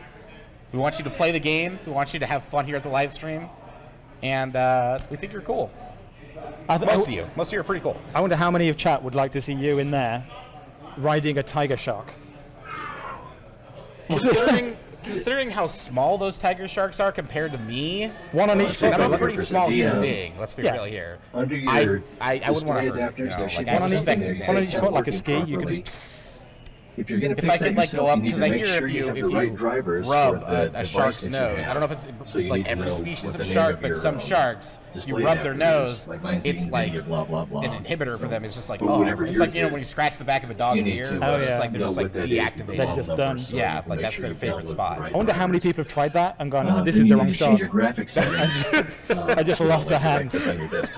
I mean, screen resolution. Yeah, no, I feel like great whites are a little intimidating. They seem bloodthirsty, but I feel like these are Jaws. Honestly, that movie did them a disservice. It did. Yeah, a little bit. It did. So watch it recently. That's good. Very good movie. Still good. Never was bad. I'm just saying. Try to install it. So we're going to cut over to the game director and co-founder of Unknown Worlds, Charlie, with a cheeky little announcement. Are we playing Overwatch right now? Oh, all right. Yes, we are. And we're back, and we're here with Charlie, Cleveland. Got it this time. Now you know. Charlie, Ohio. I'm your boss. You should know my name. I have no idea who you are. That's almost as bad as shaking your butt. Yeah, that gets tricky. I didn't know we were live, guys. Can I just clarify? Wait, was that your butt? I was trying to shake mine, but you cut me off. Yeah. I think we're all shaking our butts a little bit here. So we're just excited to ship this dumb game. It's finally done. I mean, yeah. And speaking of shipping, we're on Xbox. We're on Xbox. We haven't launched yet. We've got more work to do. Actually, Xbox One. Yeah. We have launched. We shipped today's content on Xbox actually before PC randomly. Yep. We didn't call it 1.0 because we've got more work to do. We want to do a little more work on it. It is the exact same content. Everything's the same. The million-dollar question, which the streamer's asking, is PS4? So what? I know. What? Would we do PS4 version? Are we already working on it? What's the deal? So Max has already done a lot of work on PS4. We have always thought that it would work really well on the game, on that console. And I feel weird because I don't want to promise it, because people will be like, you promised PS4 and then you had a technical problem and now we hate you forever, we're going to download everything. We're like 90% PS4. Yeah. I mean, we've told our investors and people we're doing it. So we're doing it. I don't know when. Okay. So there you go. It's not going to be far off. So that's the word on PS4. I want to see it on PS4. Yeah. Well, all right. I'm kind of looking forward to that. Oh, yeah. I'm also looking for... Wait, what? You guys? Jess. What is going on? Come hither. Go. So, all right. I know what content segment this is. I forgot. Probably the first time you've done anything Jess, like please that, take a seat.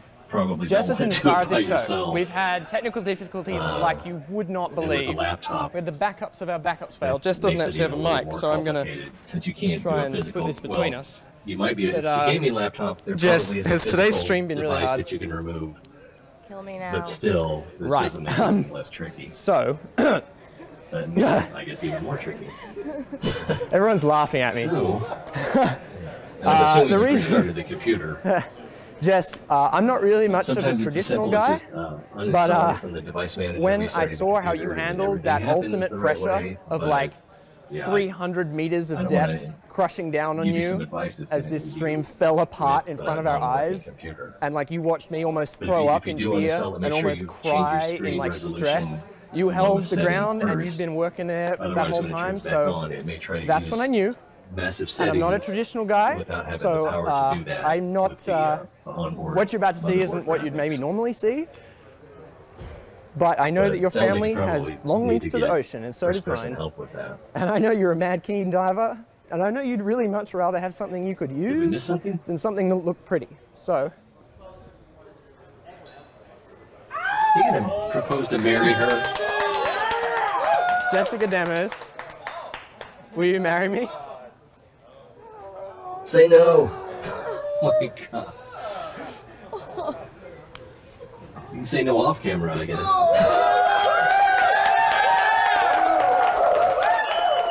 No wonder he was sweating. Okay.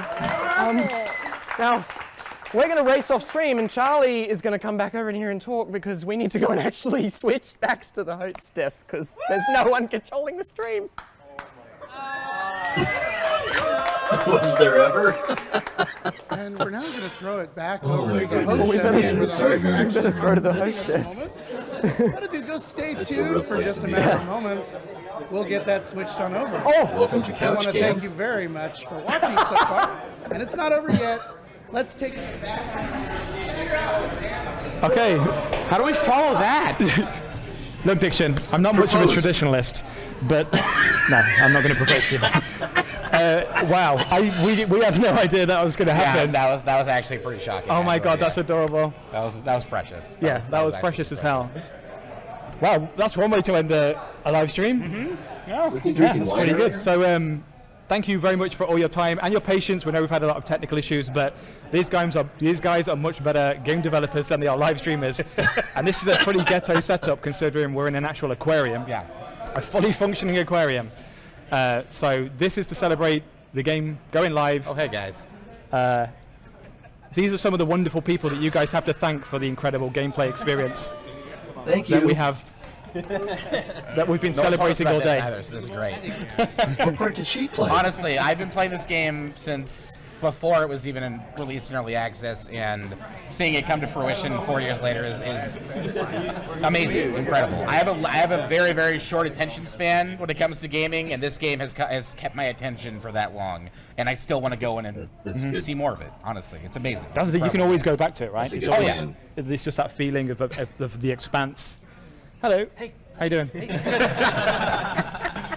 So, from me and Diction as hosts, and from this Marriage. and a little marriage. Yeah. Forget the game. Yeah, forget about it. Forget the game. Go and marry your loved ones. No, thank you very much. In fact, we can thank you now. Thank you for having us come out and do the show. Thank you. It's been our pleasure. Thank you very much. Any last words? Nothing can Is that the Polish guy? No, he looked different. Oh, what? Wow, that's how you end a stream. You just cut it off. I want to try that now. Okay, looks like they're done. So I'm gonna restart my computer, and let's see, I'm showing that it's 10:28 my time, so 28 minutes after the hour. We'll try to get things started by 25 minutes to the top of the hour, so 10:45 for me, whatever 45 for you. That's the plan. I'm going to eat a little something and get the computer restarted, and we'll meet back here. Or not, do what you want.